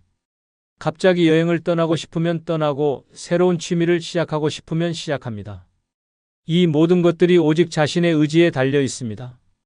실제로 대구에 살던 69살 최 씨의 이야기가 이를 잘 보여줍니다. 그는 평생 가족과 주변 사람들의 기대에 맞춰 살아왔습니다. 안정적인 공무원 생활을 하며 성실하게 가정을 꾸렸고 자녀들 교육에 최선을 다했습니다. 은퇴 후에도 손자들 뒷바라지와 자녀들 도움 주기에 바쁜 나날을 보냈습니다. 하지만 최 씨에게는 평생 간직해온 꿈이 있었습니다. 바로 그림 그리기였습니다. 어릴 때부터 그림의 소질이 있었지만 가족들은 그런 것으로는 밥벌이가 안 된다며 반대했습니다. 결혼 후에도 취미로라도 그림을 그리고 싶었지만 가사와 육아에 바빠 시간을 낼 수 없었습니다. 은퇴 후에는 시간이 생겼지만 이번에는 주변에서 나이 들어서 무슨 그림이냐며 만류했습니다. 몇 년 전 최 씨는 큰 결심을 했습니다. 자녀들과 거리를 두고 혼자만의 시간을 갖기로 한 것입니다. 처음에는 자녀들이 섭섭해했지만 최 씨는 단호했습니다. 자신만의 공간에서 자신만의 시간을 보내기 시작했습니다. 그리고 드디어 붓을 잡았습니다. 처음에는 서툴렀지만 점점 실력이 늘었습니다. 아침 일찍 일어나 그림을 그리고 오후에는 미술관을 다니며 작품을 감상했습니다. 저녁에는 온라인 미술 강의를 들으며 기법을 익혔습니다. 누구의 간섭도 받지 않고 오직 자신이 원하는 방식으로 하루를 보냈습니다. 몇 달 후 놀라운 일이 일어났습니다. 동네 문화센터에서 열린 전시회에 최 씨의 작품이 선정된 것입니다. 많은 사람들이 그의 그림을 보고 감탄했습니다. 그동안 억눌러왔던 재능이 마침내 꽃을 피운 것입니다. 최 씨는 평생 남의 방식대로 살아왔는데 이제야 진짜 내 삶을 살고 있다고 말했습니다. 세 번째 이유는 바로 나이 들어서까지 남에게 맞추며 살지 않아도 되기 때문입니다. 평생 남 눈치 보며 살아왔습니다. 자식 눈치, 배우자 눈치, 사회의 시선에 맞춰 말하고 행동하고 웃고 울었습니다. 그런데도 돌아온 건 칭찬도 감사도 아니었습니다. 오히려 왜 그렇게까지 하냐, 자기 일이나 잘하라는 식의 차가운 반응뿐이었습니다. 그런데도 우리는 또다시 맞춥니다. 습관이 되어버린 희생은 늙어서도 멈추지 않습니다. 가장 슬픈 노년은 내 인생의 주인이 되지 못한 채 남의 입장에 맞춰 움직이는 삶입니다. 좋아하지도 않는 음식을 같이 먹고 가기 싫은 자리에 끌려가고 마음에 들지 않는 말에도 웃으며 맞장구 칩니다. 어르신은 그래도 이해해 주시잖아요 라는 말에 또 져주고 괜찮으시죠? 라는 질문에 늘 응, 괜찮다라고 대답합니다. 하지만 정작 괜찮지 않은 건 내 마음, 내 시간, 내 인생입니다. 혼자 사는 삶이 필요한 이유는 단 하나입니다. 늙어서까지 누군가에게 맞추며 살지 않아도 된다는 해방감 때문입니다. 밥 먹는 시간, 자는 시간, TV 채널, 방 온도, 대화의 주제까지 이제는 전부 내가 정할 수 있습니다. 맞추느라 지쳤던 삶, 그 모든 것에서 벗어나는 순간 비로소 나답게 숨 쉴 수 있습니다. 이 자유는 그 어떤 인간관계보다 귀하고 그 어떤 재산보다 강력한 힘이 됩니다. 강원도 춘천에 사는 김영자 씨는 70대 초반입니다. 남편과 사별한 뒤 둘째 아들과 함께 살기 시작했지만 문제는 며느리였습니다. 처음엔 어머님 편하게 계세요라고 하더니 점점 행동 하나하나에 간섭이 늘어났습니다. 커튼색이 집 분위기랑 안 어울린다고 바꾸자 하고 냉장고 정리도 며느리 방식대로 따라달라 했습니다. 심지어 어머님, 아침엔 7시 넘기 전에 일어나 주시면 좋겠어요 라는 말까지 듣게 됐습니다. 참고 또 참았습니다. 자식 집이니까, 며느리 입장도 있으니까. 하지만 참을수록 목이 조여왔고 하루하루가 고통이었습니다. 결정적인 순간은 김 씨가 감기로 며칠 누워있던 어느 날이었습니다. 며느리가 툭 내뱉었습니다. 이럴 거면 따로 사시는 게 어때요? 그 말에 김 씨는 결심했습니다. 당장 나가겠다고. 적은 돈으로 단칸방을 얻었고 거기서 혼자 살기 시작했습니다. 지금 김 씨는 매일 아침 자신이 좋아하는 시간에 일어나 아랫목에 앉아 라디오를 듣고 삼시세끼를 본인 입맛대로 차려 먹습니다. 이불 개는 방법도 창문 여는 타이밍도 모두 자신의 방식입니다. 그는 말합니다. 지금은 작지만 나만의 세상이 생겼어요. 누가 뭐라고 하지 않으니까 매일이 살 것 같아요. 노년에 쓸데없는 인연 다 끊고 혼자 사는 게 최고인 네 번째 이유는 바로 누구에게도 구구절절 내 삶을 설명하지 않아도 되기 때문입니다. 사람들과 엮여 사는 한 당신의 하루는 끊임없는 해명과 변명의 연속입니다. 오늘 왜 전화를 안 받았는지, 왜 모임에 안 나왔는지, 왜 말수가 줄었는지, 왜 혼자 있으려고 하는지를 일일이 설명해야만 합니다. 이유를 말하지 않으면 오해를 받고 침묵하면 무례한 사람 취급당합니다. 늙어서까지 그럴 필요가 있을까요? 노년에 가장 피곤한 건 감정이 아니라 관계 속 설명 의무입니다. 그땐 왜 그렇게 했어? 그 말은 무슨 뜻이었어? 왜 그런 선택을 한 거야? 라는 질문을 받으며 매번 스스로를 정당화해야 하는 현실. 당신이 겪은 아픔, 당신이 선택한 외로움, 당신이 감수한 희생은 당신만의 진실인데 이 사회는 자꾸만 그것을 해명하라고 압박합니다. 결국 사람을 피하게 되고 입을 닫게 되고 외면받는 쪽으로 밀려납니다. 혼자 사는 삶의 위대함은 설명하지 않아도 된다는 데 있습니다. 아침에 늦잠을 자도 식사를 거르든 말든 외출을 하지 않아도 누구도 왜? 라고 묻지 않습니다. 침묵해도 무례가 아니고 조용히 있어도 이상한 사람이 아닙니다. 그 자체로 자유이며 그 자체로 존엄입니다. 아무 설명 없이 내가 원하는 삶을 살 수 있는 권리. 그것이 바로 관계에서 벗어난 사람만이 누릴 수 있는 특권입니다. 사람들은 당신의 사정을 진심으로 듣지 않습니다. 그저 판단하기 위해, 흉보기 위해, 험담할 기회를 만들기 위해 묻는 경우가 훨씬 많습니다. 힘들었어요 라고 말해도 돌아오는 건 다 그렇게 사는 거지 뭐라는 무관심이고 혼자 지내고 싶어요라 말하면 성격이 까다롭다는 꼬리표가 붙습니다. 세상은 당신을 이해하려 하지 않습니다. 그저 평가하려 할 뿐입니다. 충남 공주에 사는 이영부 씨는 60대 말부터 이웃들과의 관계에 지쳐 있었습니다. 아파트 앞 평상에 앉기만 하면 요즘 왜 얼굴이 안 보였냐? 딸은 자주 오냐? 병원은 끊지 말고 다녀야지 같은 말이 쏟아졌습니다. 하나하나 대답하며 웃었지만 속은 타들어갔습니다. 몸이 아파도 딸과의 관계가 멀어졌어도 말할 수 없었습니다. 말하면 약해 보일까봐, 불쌍하게 보일까봐. 결정적인 사건은 영부 씨가 몇 달간 병원 치료를 받느라 사람들과 거리를 둔 시기였습니다. 돌아왔을 때 들려온 말은 충격이었습니다. 무슨 큰 병 걸렸대. 가족이 돌보지도 않는다더라. 돈 문제 있는 거 아니냐는 근거 없는 소문이 동네에 퍼져 있었습니다. 그때 깨달았습니다. 나는 설명했건 하지 않았건 결국 누군가의 입에 오르내릴 수밖에 없는 존재였다는 것을. 영부 씨는 이후 이사를 결심했습니다. 동네에서 조금 떨어진 작은 주택으로 옮겨 혼자 살기 시작했습니다. 처음엔 낯설었지만 어느새 조용한 하루에 익숙해졌고 지금은 말합니다. 요즘은 아무한테도 내 얘기 안 해요. 궁금해하는 사람도 없고 따지려는 사람도 없으니 속이 이렇게 편할 수가 없어요. 노년은 내 삶을 해명하는 시기가 아니라 그저 살아가는 시간이 되어야 합니다. 이유 없이 조용한 날, 설명 없이 편안한 하루. 그것이 진짜 평화입니다. 쓸데없는 인연은 당신에게 해명을 요구하지만 혼자 있는 삶은 당신을 그대로 존중합니다. 더 이상 당신의 선택을, 당신의 외로움을, 당신의 하루를 설명하지 마십시오. 이제는 아무 말도 없이도 존엄하게 살아도 되는 시간입니다. 다섯 번째 이유는 바로 가고 싶은 장소, 만나고 싶은 사람만 만날 수 있기 때문입니다. 인생의 절반 이상을 타인의 요구에 끌려다녔다면 이제는 내가 원하는 곳으로, 내가 원하는 사람에게로 움직일 수 있어야 합니다. 더 이상 원하지 않는 약속에 억지로 얼굴을 내밀고 가고 싶지 않은 모임에 의무처럼 참석하며 시간과 에너지를 낭비할 이유가 없습니다. 늙어서도 자유가 없다면 그 삶은 이미 감옥입니다. 무조건 따라가야 하는 모임, 분위기를 맞춰야 하는 식사 자리, 듣기 싫은 말 억지로 들어야 하는 만남들. 겉으론 사람들 만나야 외롭지 않다고 하지만 속으론 그 사람들과 있을 때가 더 외로운 경우가 많습니다. 보고 싶지도 않은 사람을 만나고 원치 않는 장소에 가서 웃고 있는 자신의 모습을 거울로 마주할 때마다 느끼는 감정은 모욕에 가깝습니다. 그 순간 깨달아야 합니다. 지금껏 내가 살아온 시간이 누구를 위한 것이었는지를. 노년에 혼자 산다는 건 단절이 아니라 선택입니다. 필요 없는 만남은 피하고 진짜 보고 싶은 사람에게만 시간과 마음을 쓸 수 있는 기회입니다. 이 자유를 누릴 줄 아는 사람만이 진짜 인생의 주인이 됩니다. 보고 싶을 때만 보고 걷고 싶은 길을 걸으며 앉고 싶은 벤치에 앉을 수 있는 삶. 그것이 혼자 사는 노년의 가장 큰 축복입니다.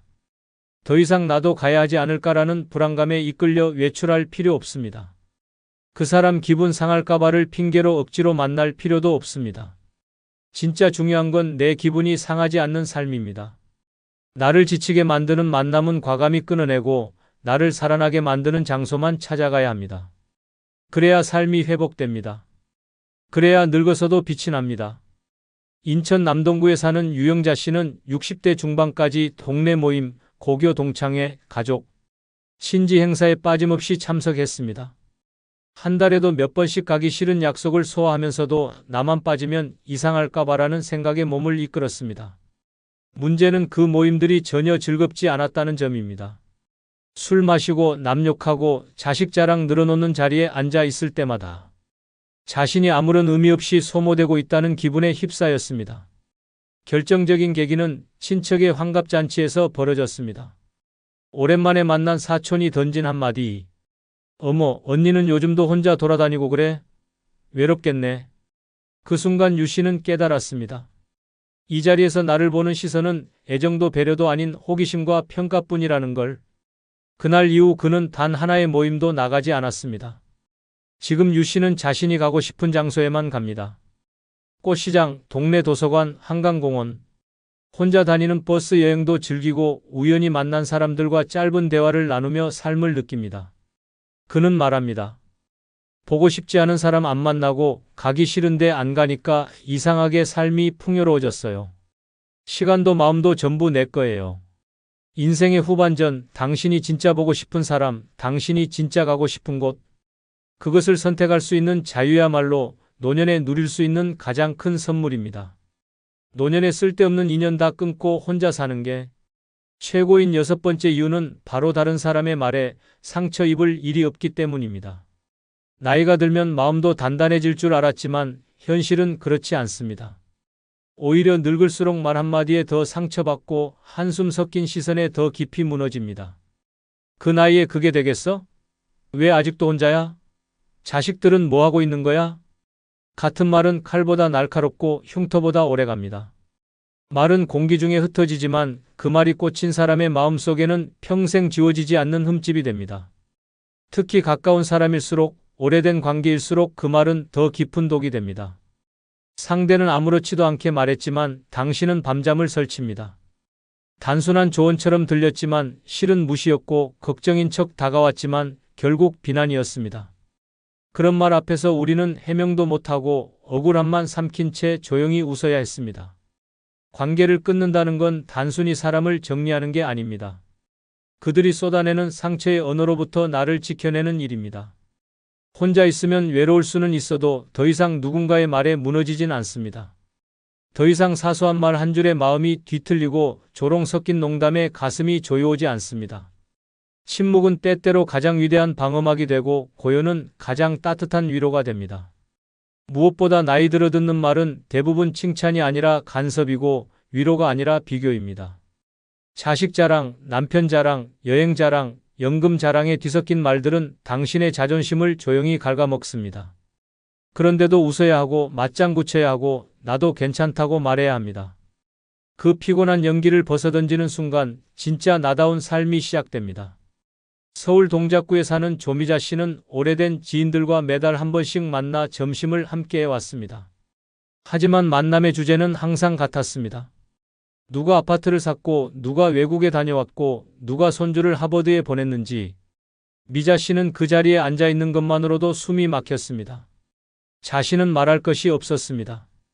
남편은 오래전에 세상을 떴고 아들과는 연락이 뜸했습니다. 그 사실을 굳이 설명할 필요는 없었지만 그 자리에 있을 때마다 자신이 인생에서 실패한 사람처럼 느껴졌습니다. 결정적인 날은 한 친구가 무심코 말했습니다. 그래도 미자 넌 편하겠어. 혼자니까 자유롭잖아. 우리는 애들 챙기느라 바빠 죽겠어. 그 말은 위로가 아니었습니다. 조롱이었습니다. 그날 이후 미자 씨는 단 한 번도 그 모임에 나가지 않았습니다. 연락이 와도 답하지 않았고 점점 모든 인연을 정리해 나갔습니다. 노년은 자존심 하나로 살아가는 시기입니다. 그리고 그 자존심은 불필요한 말로부터 나를 멀리할 때 지켜집니다.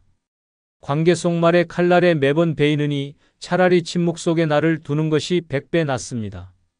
쓸데없는 인연을 끊고 홀로 사는 삶, 그 속에는 나를 지켜주는 고요함과 단단함이 있습니다. 이제는 말에서 벗어나 평화 속에서 살아도 될 시간입니다. 당신 자식이 결혼했다고요? 이제는 말 한마디가 인생을 갈라놓습니다. 무심코 내뱉은 한마디가 관계를 끊고 마음을 다치게 만들고 평생 돌이킬 수 없는 오해를 낳습니다. 그래도 부모니까 내가 키운 자식인데라는 생각은 착각입니다. 이제 자식은 독립된 인격이고 별개의 가정입니다.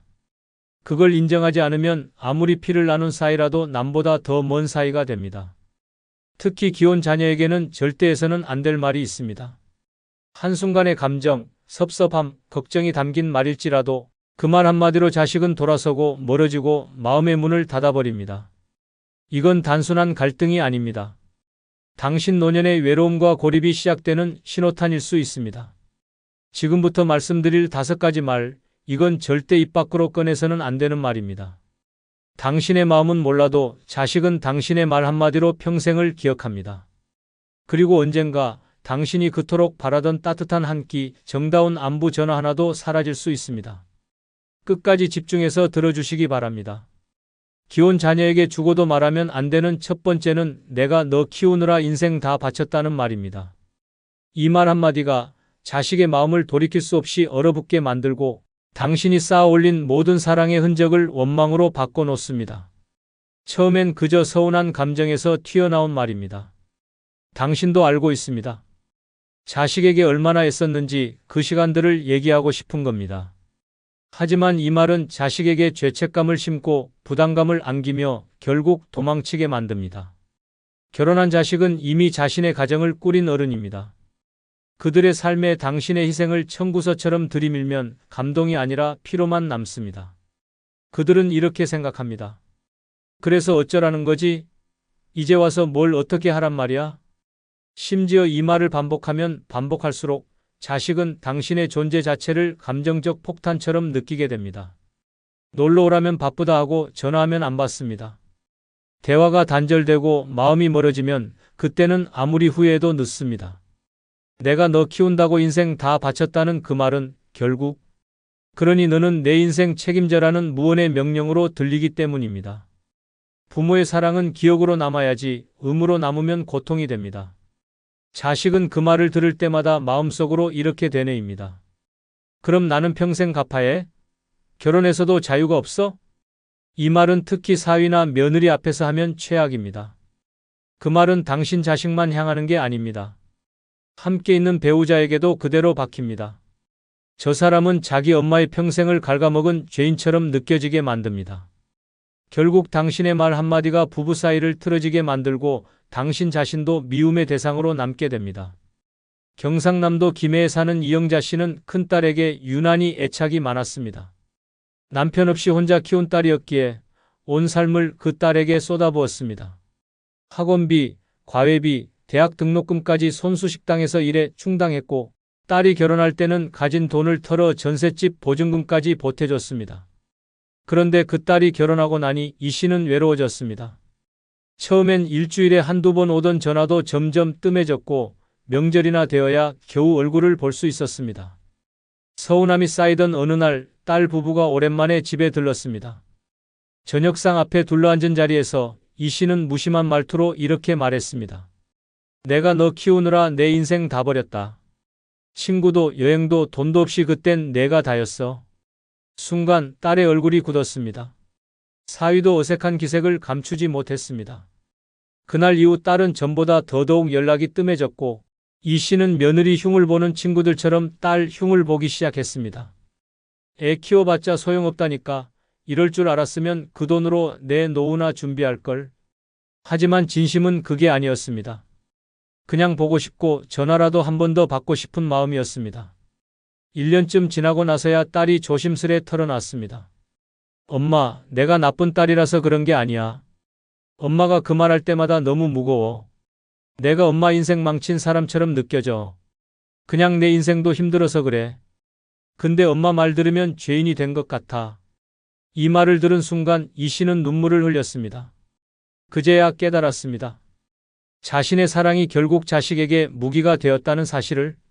사랑은 기억으로 남을 때 따뜻하지만 음으로 남으면 무겁고 버겁습니다.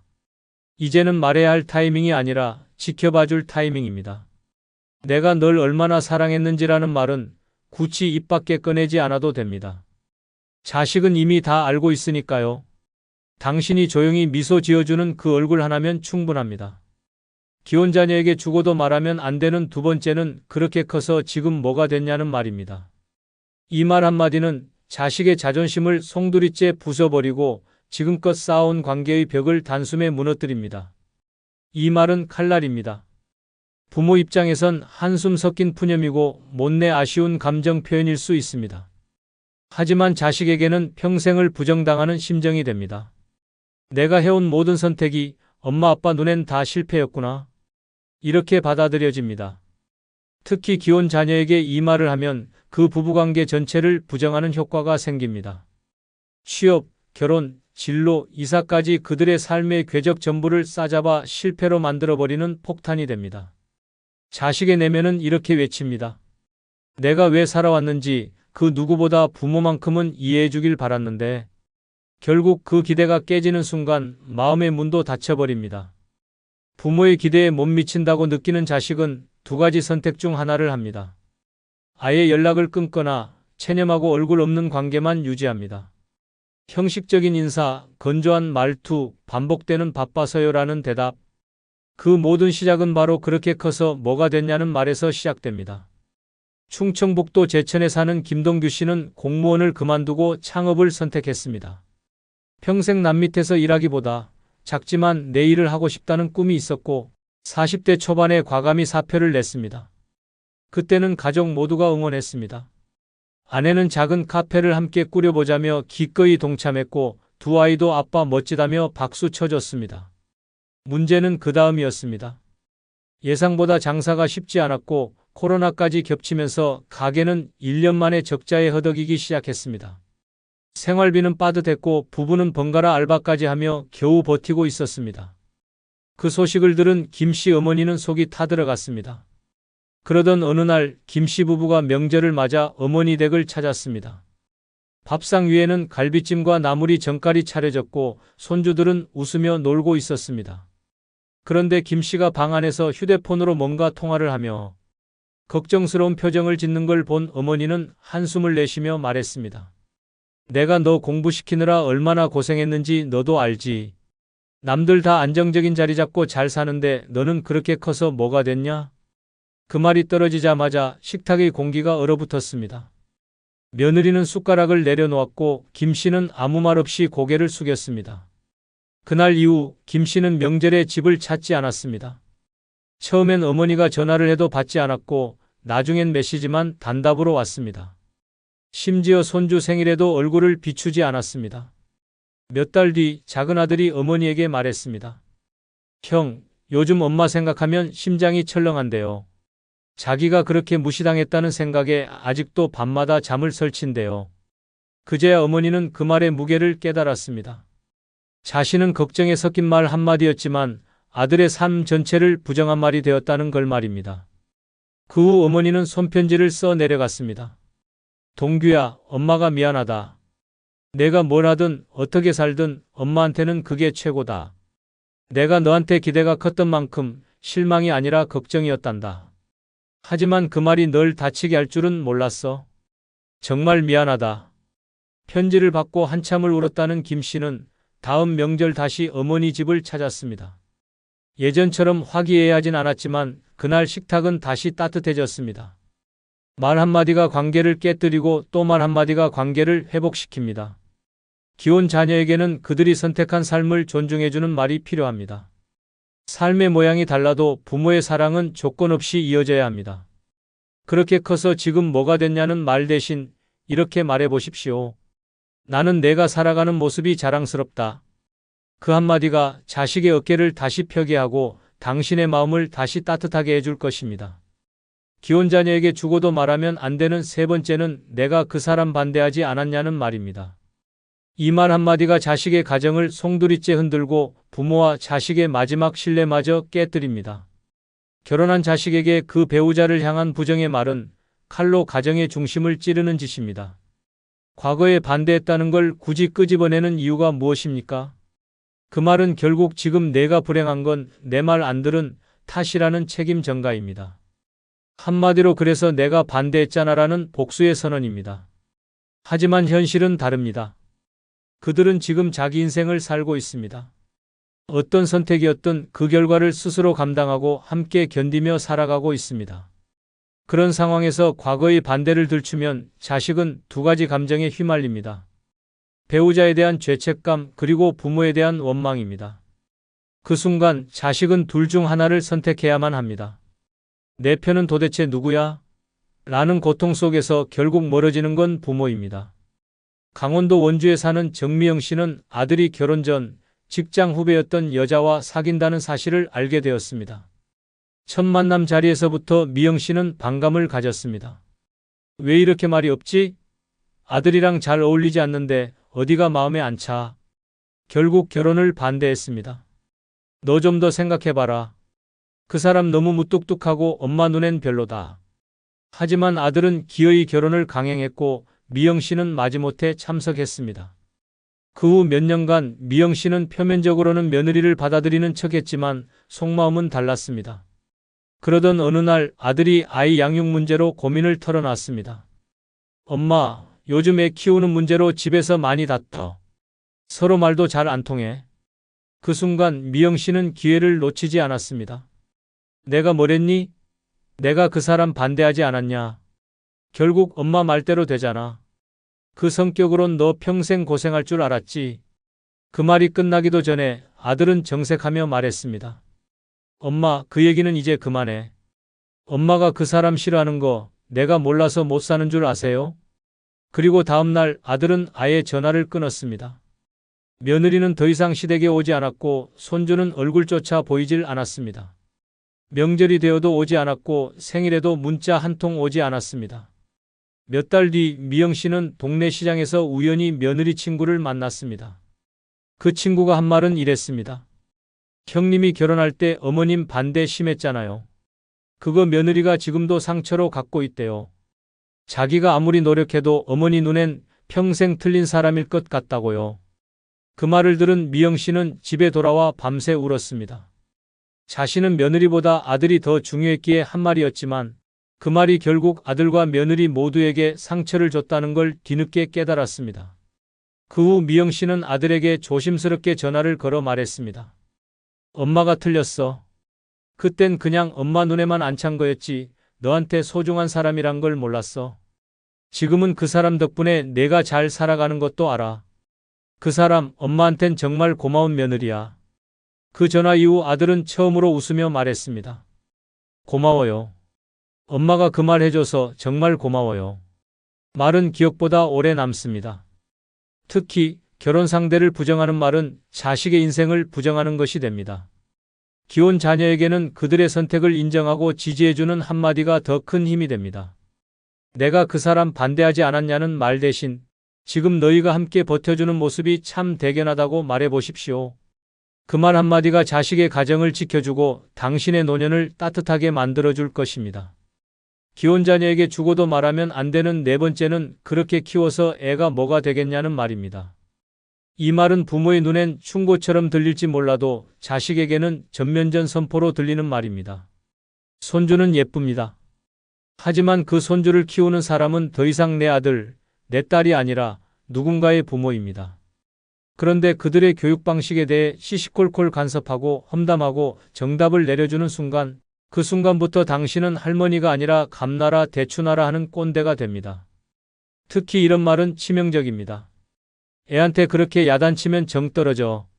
스마트폰 그만 보여줘야지 벌써부터 눈 나빠진다. 옛날엔 다 밖에서 뛰어놀았지 저건 사람 망쳐.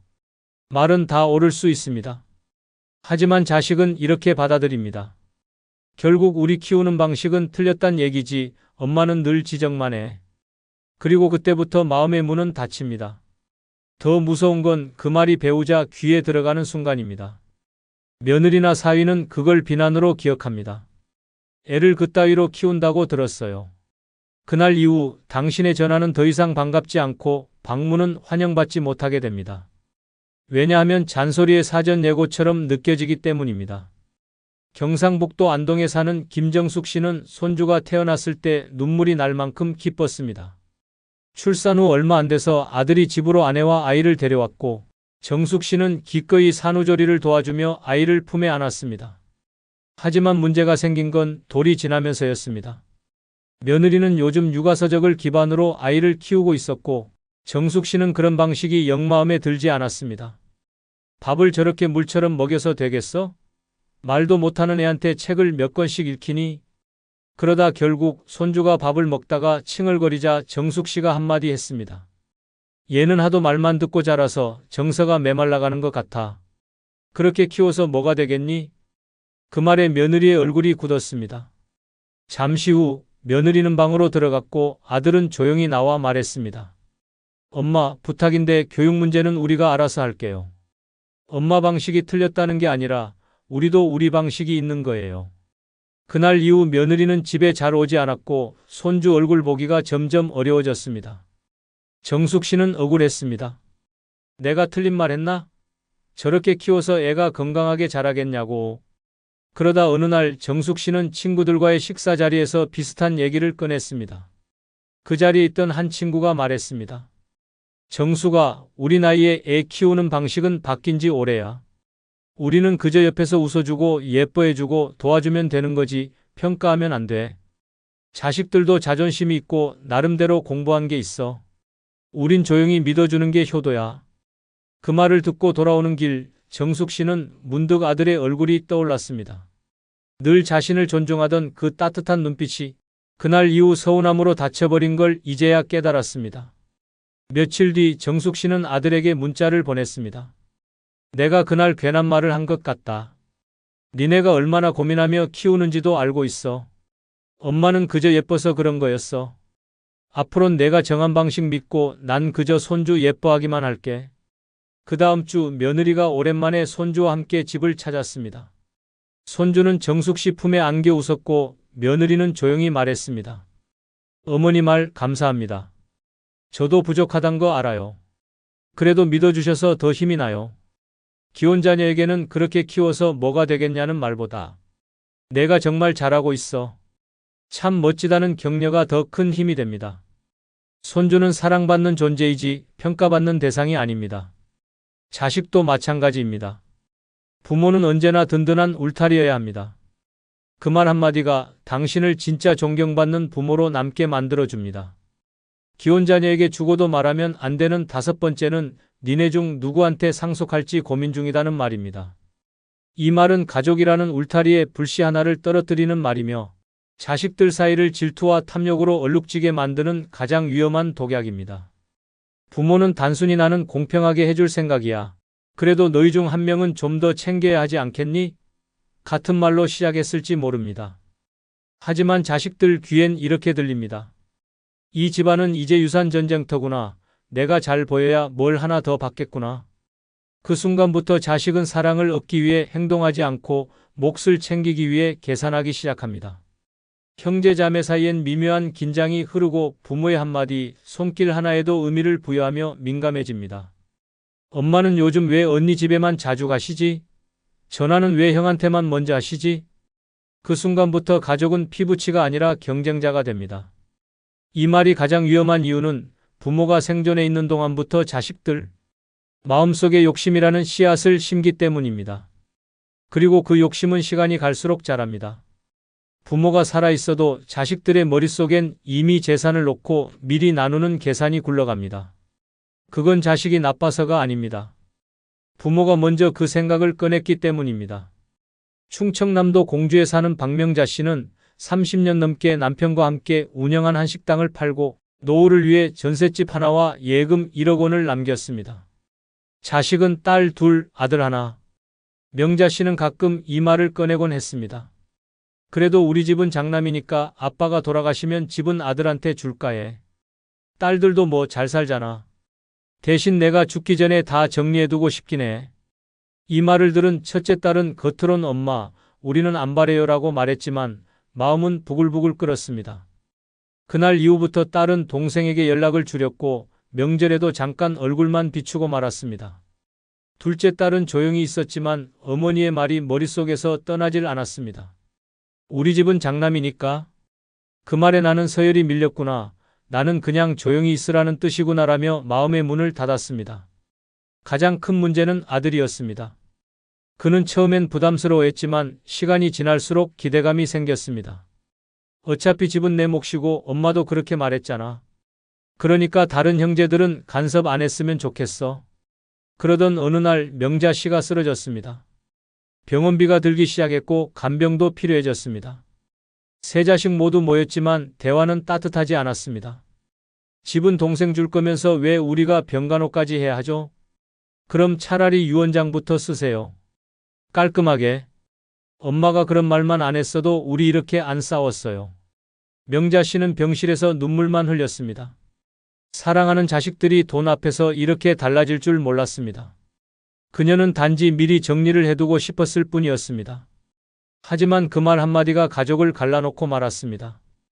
결국 명자 씨는 자식들을 따로 불러 한 사람 한 사람에게 말했습니다. 내가 잘못했다. 사랑은 순서가 없는데 난 괜히 재산 이야기로 순서를 만든 것 같구나. 돈보다 중요한 건 너희 사이의 정이었는데 내가 그걸 망친 것 같아. 그리고 그녀는 변호사를 불러 전 재산을 자식이 아닌 장애아동복지재단에 기부하겠다는 뜻을 밝혔습니다. 자식들은 놀랐고 동시에 마음이 무너졌습니다. 그제야 깨달았습니다. 가장 소중한 유산은 집도 돈도 아닌 함께 웃을 수 있는 가족이라는 것을. 기혼 자녀에게는 누구한테 상속할지 고민이다는 말보다 너희가 서로 잘 지내는 모습이 내가 남긴 최고의 유산이다는 말이 필요합니다. 재산은 나눌수록 줄어들지만 사랑은 나눌수록 커집니다. 말 한마디가 유산보다 더 큰 가치를 남깁니다. 그리고 그 말이 당신의 이름을 아름답게 기억하게 만듭니다. 감사합니다. 여러분, 한번 솔직히 생각해 봅시다. 나이 들어보니 뭐가 남던가요? 돈? 사람들? 자식들?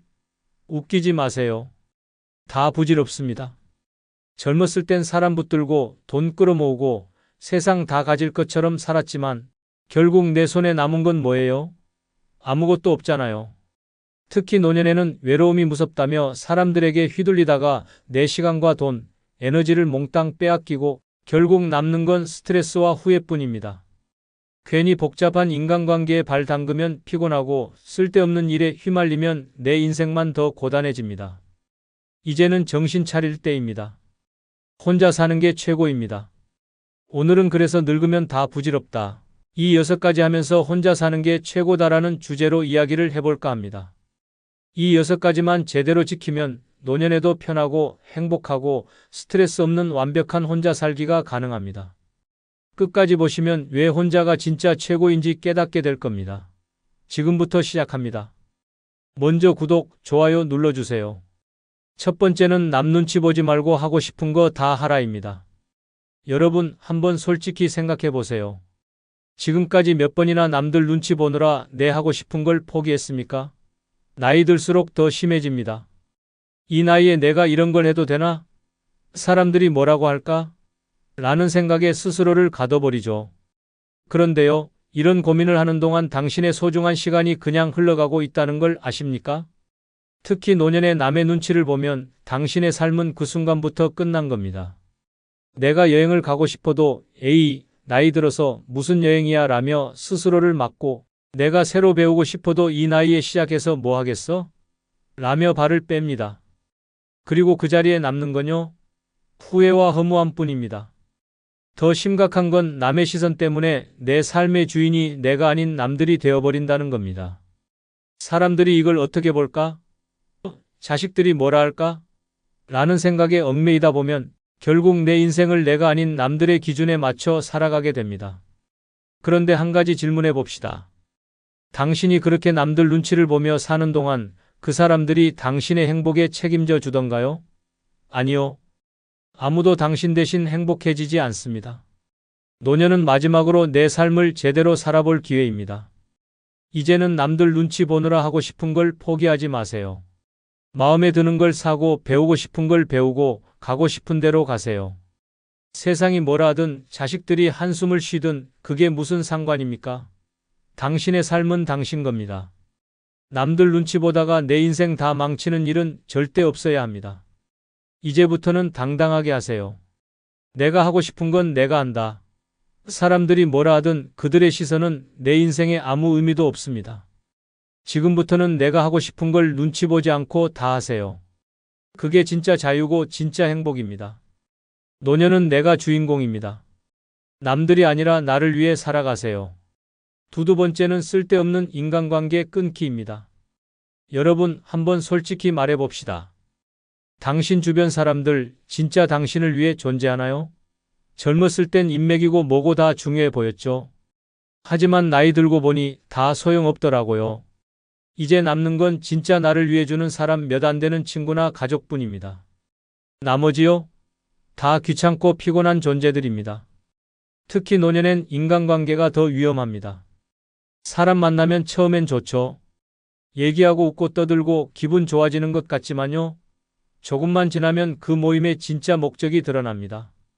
이번에 우리 가족이 좀 힘든데라며 돈 부탁하는 사람, 시간 있으면 이 일 좀 도와줘라며 당신의 에너지를 갈아먹는 사람, 심지어 뒷담 화나 험담의 소재로 당신을 이용하는 사람들까지 결국 남 좋은 일만 시키고 내 시간과 정작 나를 위한 여유는 사라지는 것, 그게 현실입니다.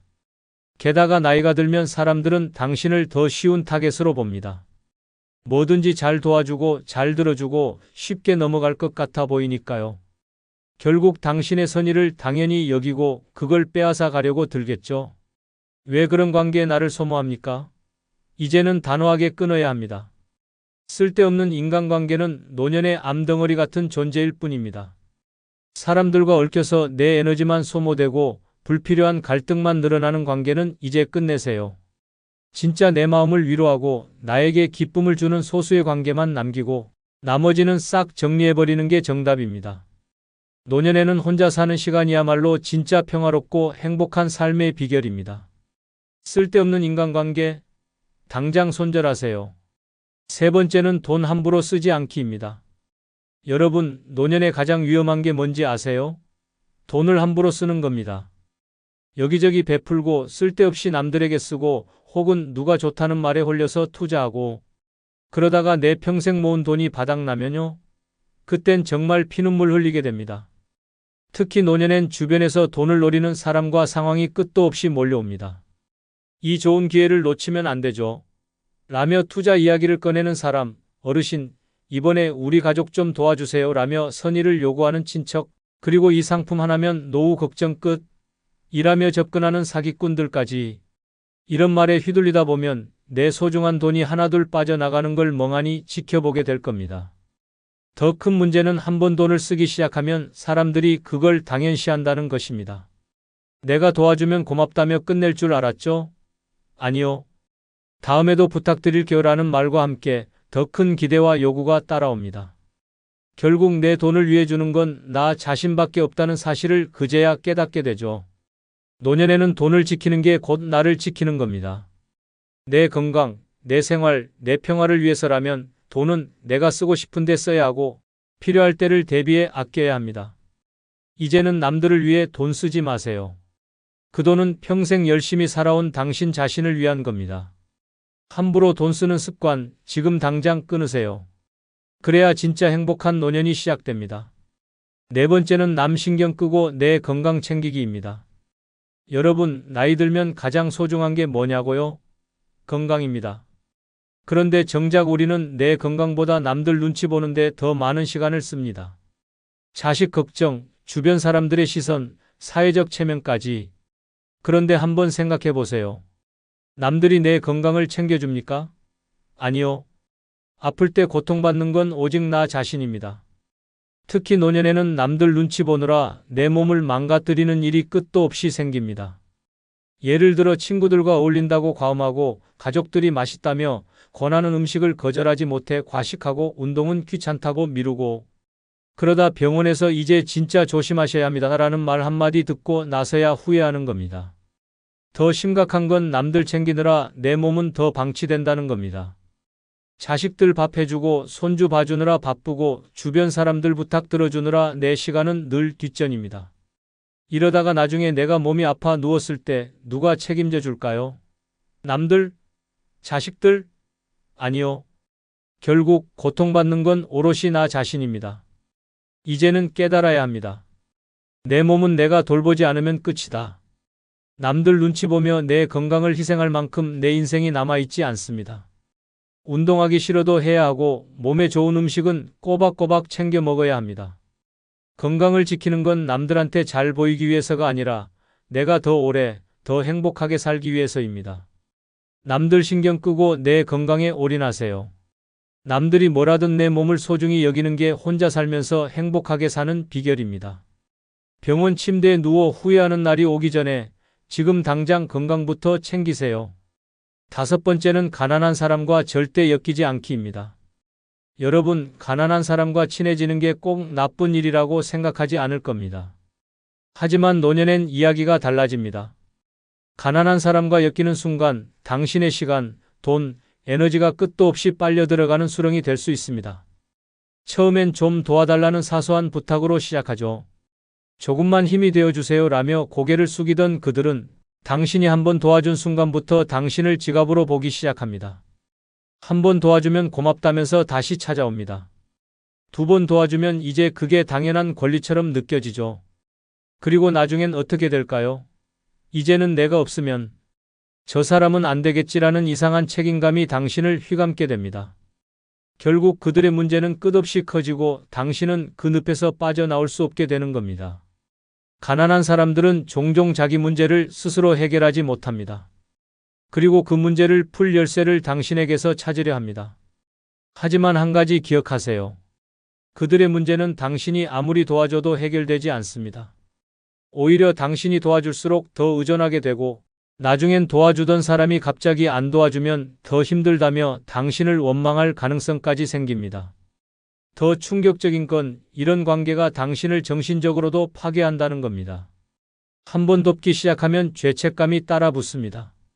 내가 더 해줄 수 있었는데 혹시 내가 손을 놓으면 이 사람은 어떻게 될까? 라는 생각이 머릿속을 떠나지 않게 되죠. 하지만 현실은 냉정합니다. 그들은 당신의 죄책감 위에 더 큰 요구를 쌓아 올릴 준비가 되어 있습니다. 노년엔 내 삶이 최우선입니다. 가난한 사람과 엮여서 내 재산과 시간을 빼앗기지 마세요. 남의 문제를 해결하려다 내 인생을 망치는 어리석은 선택은 이제 그만입니다. 6번째는 의무감이라는 독에서 벗어나기입니다. 여러분, 평생 의무감에 끌려다니며 살아오지 않았나요? 자식 때문에, 가족 때문에, 체면 때문에. 그 결과 어떻게 됐습니까? 남들은 당신의 희생을 당연하게 여기고 정작 당신은 텅 빈 마음과 지친 몸만 남았습니다. 그런데 노년에까지 이런 의무감에 사로잡혀 산다면요? 그건 스스로를 고문하는 일일 뿐입니다. 특히 자식 문제는 의무감의 최악의 형태입니다.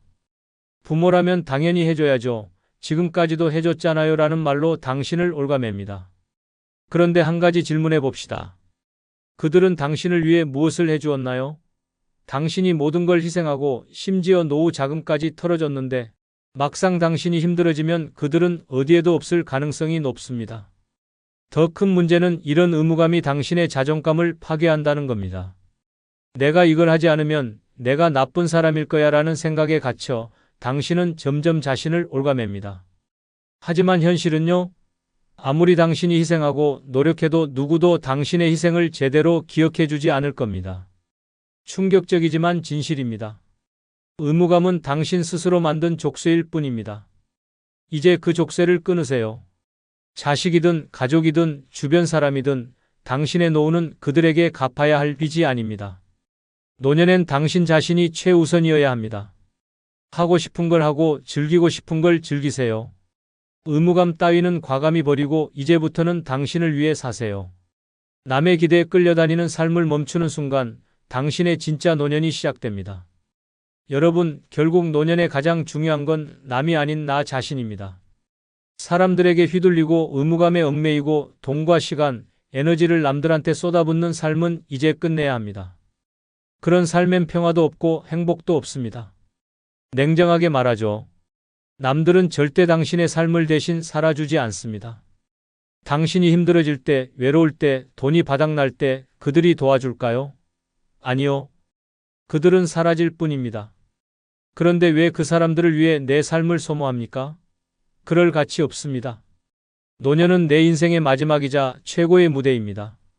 이 무대를 남들 눈치 보며 살아간다면 그건 내 인생을 스스로 망치는 겁니다. 이제는 남이 아닌 나를 위해 살아야 할 때입니다. 쓸데없는 인간관계 끊고 하고 싶은 거 하고 돈도 나를 위해 쓰고 내 시간을 즐기세요. 남들에겐 미안하지만 이제 당신의 노후는 오직 당신을 위해 존재해야 합니다. 남들이 뭐라든 신경 쓰지 마세요. 당신 인생의 주인공은 오직 당신 자신입니다. 지금부터라도 당신만을 위한 행복을 찾으세요. 남은 시간은 당신 겁니다. 끝으로 구독, 좋아요, 멤버십 가입해 주시면 더 좋은 영상으로 찾아뵙겠습니다. 안녕히 계십시오. 여러분, 한번 솔직히 생각해 봅시다. 나이 들어보니 뭐가 남던가요? 돈? 사람들? 자식들? 웃기지 마세요. 다 부질없습니다. 젊었을 땐 사람 붙들고 돈 끌어모으고 세상 다 가질 것처럼 살았지만 결국 내 손에 남은 건 뭐예요? 아무것도 없잖아요. 특히 노년에는 외로움이 무섭다며 사람들에게 휘둘리다가 내 시간과 돈, 에너지를 몽땅 빼앗기고 결국 남는 건 스트레스와 후회뿐입니다. 괜히 복잡한 인간관계에 발 담그면 피곤하고 쓸데없는 일에 휘말리면 내 인생만 더 고단해집니다. 이제는 정신 차릴 때입니다. 혼자 사는 게 최고입니다. 오늘은 그래서 늙으면 다 부질없다. 이 6가지 하면서 혼자 사는 게 최고다라는 주제로 이야기를 해볼까 합니다. 이 6가지만 제대로 지키면 노년에도 편하고 행복하고 스트레스 없는 완벽한 혼자 살기가 가능합니다. 끝까지 보시면 왜 혼자가 진짜 최고인지 깨닫게 될 겁니다. 지금부터 시작합니다. 먼저 구독, 좋아요 눌러주세요. 첫 번째는 남 눈치 보지 말고 하고 싶은 거 다 하라입니다. 여러분, 한번 솔직히 생각해 보세요. 지금까지 몇 번이나 남들 눈치 보느라 내 하고 싶은 걸 포기했습니까? 나이 들수록 더 심해집니다. 이 나이에 내가 이런 걸 해도 되나? 사람들이 뭐라고 할까? 라는 생각에 스스로를 가둬버리죠. 그런데요, 이런 고민을 하는 동안 당신의 소중한 시간이 그냥 흘러가고 있다는 걸 아십니까? 특히 노년에 남의 눈치를 보면 당신의 삶은 그 순간부터 끝난 겁니다. 내가 여행을 가고 싶어도 에이, 나이 들어서 무슨 여행이야 라며 스스로를 막고 내가 새로 배우고 싶어도 이 나이에 시작해서 뭐 하겠어? 라며 발을 뺍니다. 그리고 그 자리에 남는 건요, 후회와 허무함 뿐입니다. 더 심각한 건 남의 시선 때문에 내 삶의 주인이 내가 아닌 남들이 되어버린다는 겁니다. 사람들이 이걸 어떻게 볼까? 자식들이 뭐라 할까? 라는 생각에 얽매이다 보면 결국 내 인생을 내가 아닌 남들의 기준에 맞춰 살아가게 됩니다. 그런데 한 가지 질문해 봅시다. 당신이 그렇게 남들 눈치를 보며 사는 동안 그 사람들이 당신의 행복에 책임져 주던가요? 아니요. 아무도 당신 대신 행복해지지 않습니다. 노년은 마지막으로 내 삶을 제대로 살아볼 기회입니다. 이제는 남들 눈치 보느라 하고 싶은 걸 포기하지 마세요. 마음에 드는 걸 사고 배우고 싶은 걸 배우고 가고 싶은 데로 가세요.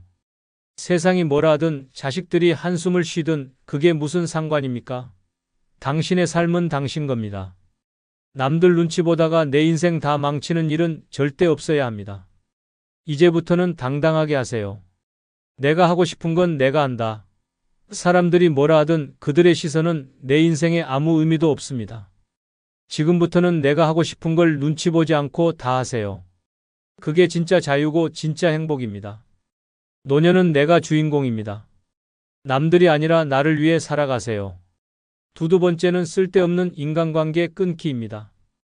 여러분, 한번 솔직히 말해봅시다. 당신 주변 사람들 진짜 당신을 위해 존재하나요? 젊었을 땐 인맥이고 뭐고 다 중요해 보였죠. 하지만 나이 들고 보니 다 소용없더라고요. 이제 남는 건 진짜 나를 위해 주는 사람 몇 안 되는 친구나 가족뿐입니다. 나머지요? 다 귀찮고 피곤한 존재들입니다. 특히 노년엔 인간관계가 더 위험합니다. 사람 만나면 처음엔 좋죠. 얘기하고 웃고 떠들고 기분 좋아지는 것 같지만요. 조금만 지나면 그 모임의 진짜 목적이 드러납니다. 이번에 우리 가족이 좀 힘든데라며 돈 부탁하는 사람, 시간 있으면 이 일 좀 도와줘라며 당신의 에너지를 갈아먹는 사람, 심지어 뒷담 화나 험담의 소재로 당신을 이용하는 사람들까지 결국 남 좋은 일만 시키고 내 시간과 정작 나를 위한 여유는 사라지는 것, 그게 현실입니다. 게다가 나이가 들면 사람들은 당신을 더 쉬운 타겟으로 봅니다. 뭐든지 잘 도와주고 잘 들어주고 쉽게 넘어갈 것 같아 보이니까요. 결국 당신의 선의를 당연히 여기고 그걸 빼앗아 가려고 들겠죠. 왜 그런 관계에 나를 소모합니까? 이제는 단호하게 끊어야 합니다. 쓸데없는 인간관계는 노년의 암덩어리 같은 존재일 뿐입니다. 사람들과 얽혀서 내 에너지만 소모되고 불필요한 갈등만 늘어나는 관계는 이제 끝내세요. 진짜 내 마음을 위로하고 나에게 기쁨을 주는 소수의 관계만 남기고 나머지는 싹 정리해버리는 게 정답입니다. 노년에는 혼자 사는 시간이야말로 진짜 평화롭고 행복한 삶의 비결입니다. 쓸데없는 인간관계, 당장 손절하세요. 세 번째는 돈 함부로 쓰지 않기입니다. 여러분, 노년에 가장 위험한 게 뭔지 아세요? 돈을 함부로 쓰는 겁니다. 여기저기 베풀고 쓸데없이 남들에게 쓰고 혹은 누가 좋다는 말에 홀려서 투자하고 그러다가 내 평생 모은 돈이 바닥나면요. 그땐 정말 피눈물 흘리게 됩니다. 특히 노년엔 주변에서 돈을 노리는 사람과 상황이 끝도 없이 몰려옵니다. 이 좋은 기회를 놓치면 안 되죠. 라며 투자 이야기를 꺼내는 사람, 어르신, 이번에 우리 가족 좀 도와주세요 라며 선의를 요구하는 친척, 그리고 이 상품 하나면 노후 걱정 끝, 이라며 접근하는 사기꾼들까지. 이런 말에 휘둘리다 보면 내 소중한 돈이 하나둘 빠져나가는 걸 멍하니 지켜보게 될 겁니다. 더 큰 문제는 한번 돈을 쓰기 시작하면 사람들이 그걸 당연시한다는 것입니다. 내가 도와주면 고맙다며 끝낼 줄 알았죠?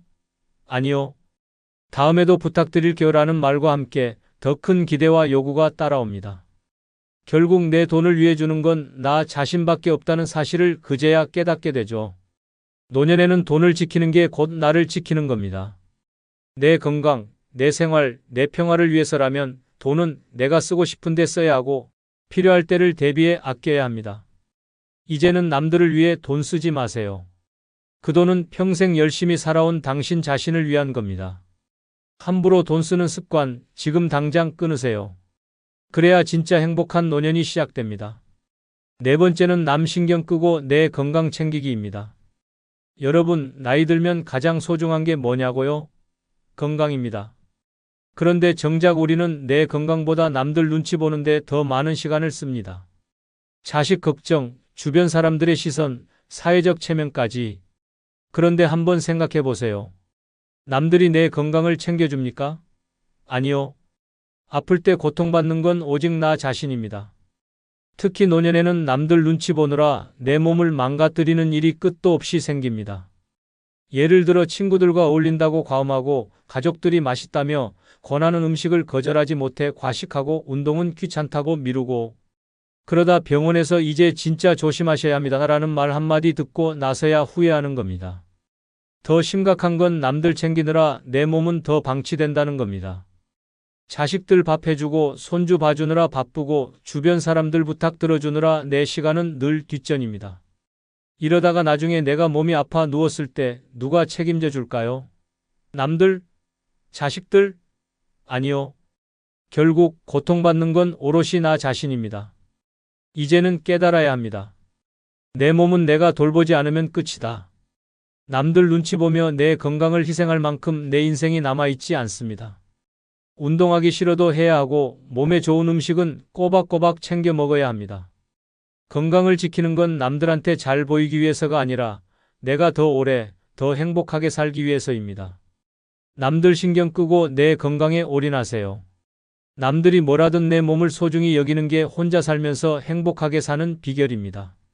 병원 침대에 누워 후회하는 날이 오기 전에 지금 당장 건강부터 챙기세요. 다섯 번째는 가난한 사람과 절대 엮이지 않기입니다. 여러분, 가난한 사람과 친해지는 게 꼭 나쁜 일이라고 생각하지 않을 겁니다. 하지만 노년엔 이야기가 달라집니다. 가난한 사람과 엮이는 순간 당신의 시간, 돈, 에너지가 끝도 없이 빨려 들어가는 수렁이 될 수 있습니다. 처음엔 좀 도와달라는 사소한 부탁으로 시작하죠. 조금만 힘이 되어주세요 라며 고개를 숙이던 그들은 당신이 한번 도와준 순간부터 당신을 지갑으로 보기 시작합니다. 한 번 도와주면 고맙다면서 다시 찾아옵니다. 두 번 도와주면 이제 그게 당연한 권리처럼 느껴지죠. 그리고 나중엔 어떻게 될까요? 이제는 내가 없으면 저 사람은 안 되겠지라는 이상한 책임감이 당신을 휘감게 됩니다. 결국 그들의 문제는 끝없이 커지고 당신은 그 늪에서 빠져나올 수 없게 되는 겁니다. 가난한 사람들은 종종 자기 문제를 스스로 해결하지 못합니다. 그리고 그 문제를 풀 열쇠를 당신에게서 찾으려 합니다. 하지만 한 가지 기억하세요. 그들의 문제는 당신이 아무리 도와줘도 해결되지 않습니다. 오히려 당신이 도와줄수록 더 의존하게 되고 나중엔 도와주던 사람이 갑자기 안 도와주면 더 힘들다며 당신을 원망할 가능성까지 생깁니다. 더 충격적인 건 이런 관계가 당신을 정신적으로도 파괴한다는 겁니다. 한 번 돕기 시작하면 죄책감이 따라 붙습니다. 내가 더 해줄 수 있었는데 혹시 내가 손을 놓으면 이 사람은 어떻게 될까? 라는 생각이 머릿속을 떠나지 않게 되죠. 하지만 현실은 냉정합니다. 그들은 당신의 죄책감 위에 더 큰 요구를 쌓아 올릴 준비가 되어 있습니다. 노년엔 내 삶이 최우선입니다. 가난한 사람과 엮여서 내 재산과 시간을 빼앗기지 마세요.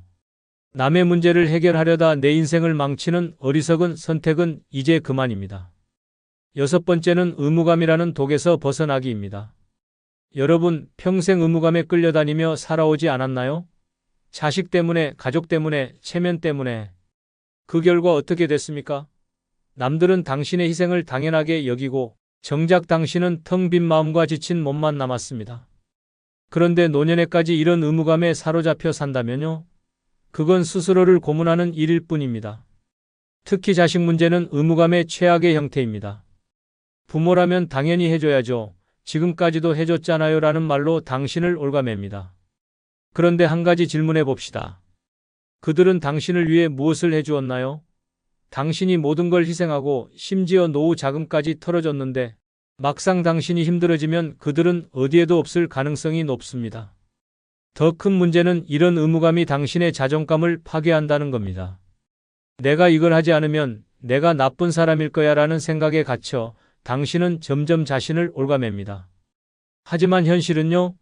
아무리 당신이 희생하고 노력해도 누구도 당신의 희생을 제대로 기억해주지 않을 겁니다. 충격적이지만 진실입니다. 의무감은 당신 스스로 만든 족쇄일 뿐입니다. 이제 그 족쇄를 끊으세요. 자식이든 가족이든 주변 사람이든 당신의 노후는 그들에게 갚아야 할 빚이 아닙니다. 노년엔 당신 자신이 최우선이어야 합니다. 하고 싶은 걸 하고 즐기고 싶은 걸 즐기세요. 의무감 따위는 과감히 버리고 이제부터는 당신을 위해 사세요. 남의 기대에 끌려다니는 삶을 멈추는 순간 당신의 진짜 노년이 시작됩니다. 여러분, 결국 노년의 가장 중요한 건 남이 아닌 나 자신입니다. 사람들에게 휘둘리고 의무감에 얽매이고 돈과 시간, 에너지를 남들한테 쏟아붓는 삶은 이제 끝내야 합니다. 그런 삶엔 평화도 없고 행복도 없습니다. 냉정하게 말하죠. 남들은 절대 당신의 삶을 대신 살아주지 않습니다. 당신이 힘들어질 때, 외로울 때, 돈이 바닥날 때 그들이 도와줄까요? 아니요. 그들은 사라질 뿐입니다. 그런데 왜 그 사람들을 위해 내 삶을 소모합니까? 그럴 가치 없습니다. 노년은 내 인생의 마지막이자 최고의 무대입니다. 이 무대를 남들 눈치 보며 살아간다면 그건 내 인생을 스스로 망치는 겁니다. 이제는 남이 아닌 나를 위해 살아야 할 때입니다. 쓸데없는 인간관계 끊고 하고 싶은 거 하고 돈도 나를 위해 쓰고 내 시간을 즐기세요. 남들에겐 미안하지만 이제 당신의 노후는 오직 당신을 위해 존재해야 합니다.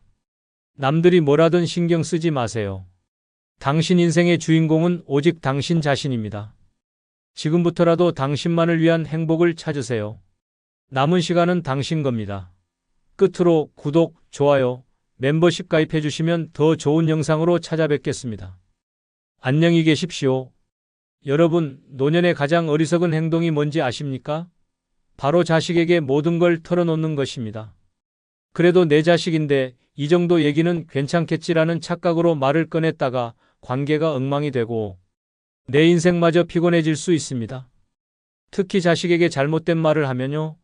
그 순간부터 당신은 부담스러운 존재 1순위로 등극하게 됩니다. 자식은 겉으론 고개를 끄덕이며 듣는 척하겠지만 속으로는 왜 이런 얘기를 나한테 하지? 라며 거리를 두기 시작할 겁니다. 잘못하면 부모와 자식의 관계가 의리로 억지로 만나는 사이로 변질될 수도 있어요. 그래서 오늘은 노후에 절대 자식에게 말하면 안 되는 5가지를 이야기하려 합니다. 이 6가지를 알면 자식과의 관계도 당신의 남은 삶도 훨씬 더 편안하고 행복해질 겁니다. 반대로 모른다면 평생 모은 존중과 사랑이 한순간에 무너질 수도 있습니다. 지금부터 시작합니다. 구독, 좋아요 눌러주세요. 첫 번째는 재산 이야기는 절대 꺼내지 마라입니다. 여러분, 자식에게 재산 이야기를 꺼내는 순간 그 관계는 신뢰에서 거래로 변질됩니다. 그래도 내 자식인데 나중에 이걸 잘 물려받겠지라는 마음으로 꺼낸 한마디가 자식에게는 이상한 기대감을 심어줄 수 있습니다. 아, 우리 부모님 재산이 이 정도구나라며 속으로 계산기를 두드리게 만들죠. 그런데 여기서 문제가 생깁니다. 만약 재산 규모가 자식의 기대보다 크면 이 돈 내가 더 잘 쓸 수 있겠다라며 욕심이 생길 수 있고 반대로 규모가 작으면요. 이 정도밖에 안 돼? 나중에 힘들겠네라며 실망과 불만이 쌓이게 됩니다. 어느 쪽이든 결과는 똑같습니다. 부모와 자식 사이에 불편한 기류가 흐르게 된다는 것이죠. 더 심각한 건 재산 이야기가 자식들 사이에 갈등을 불러올 가능성입니다. 한 자식에게만 슬쩍 귀띔을 했다고 생각해 보세요.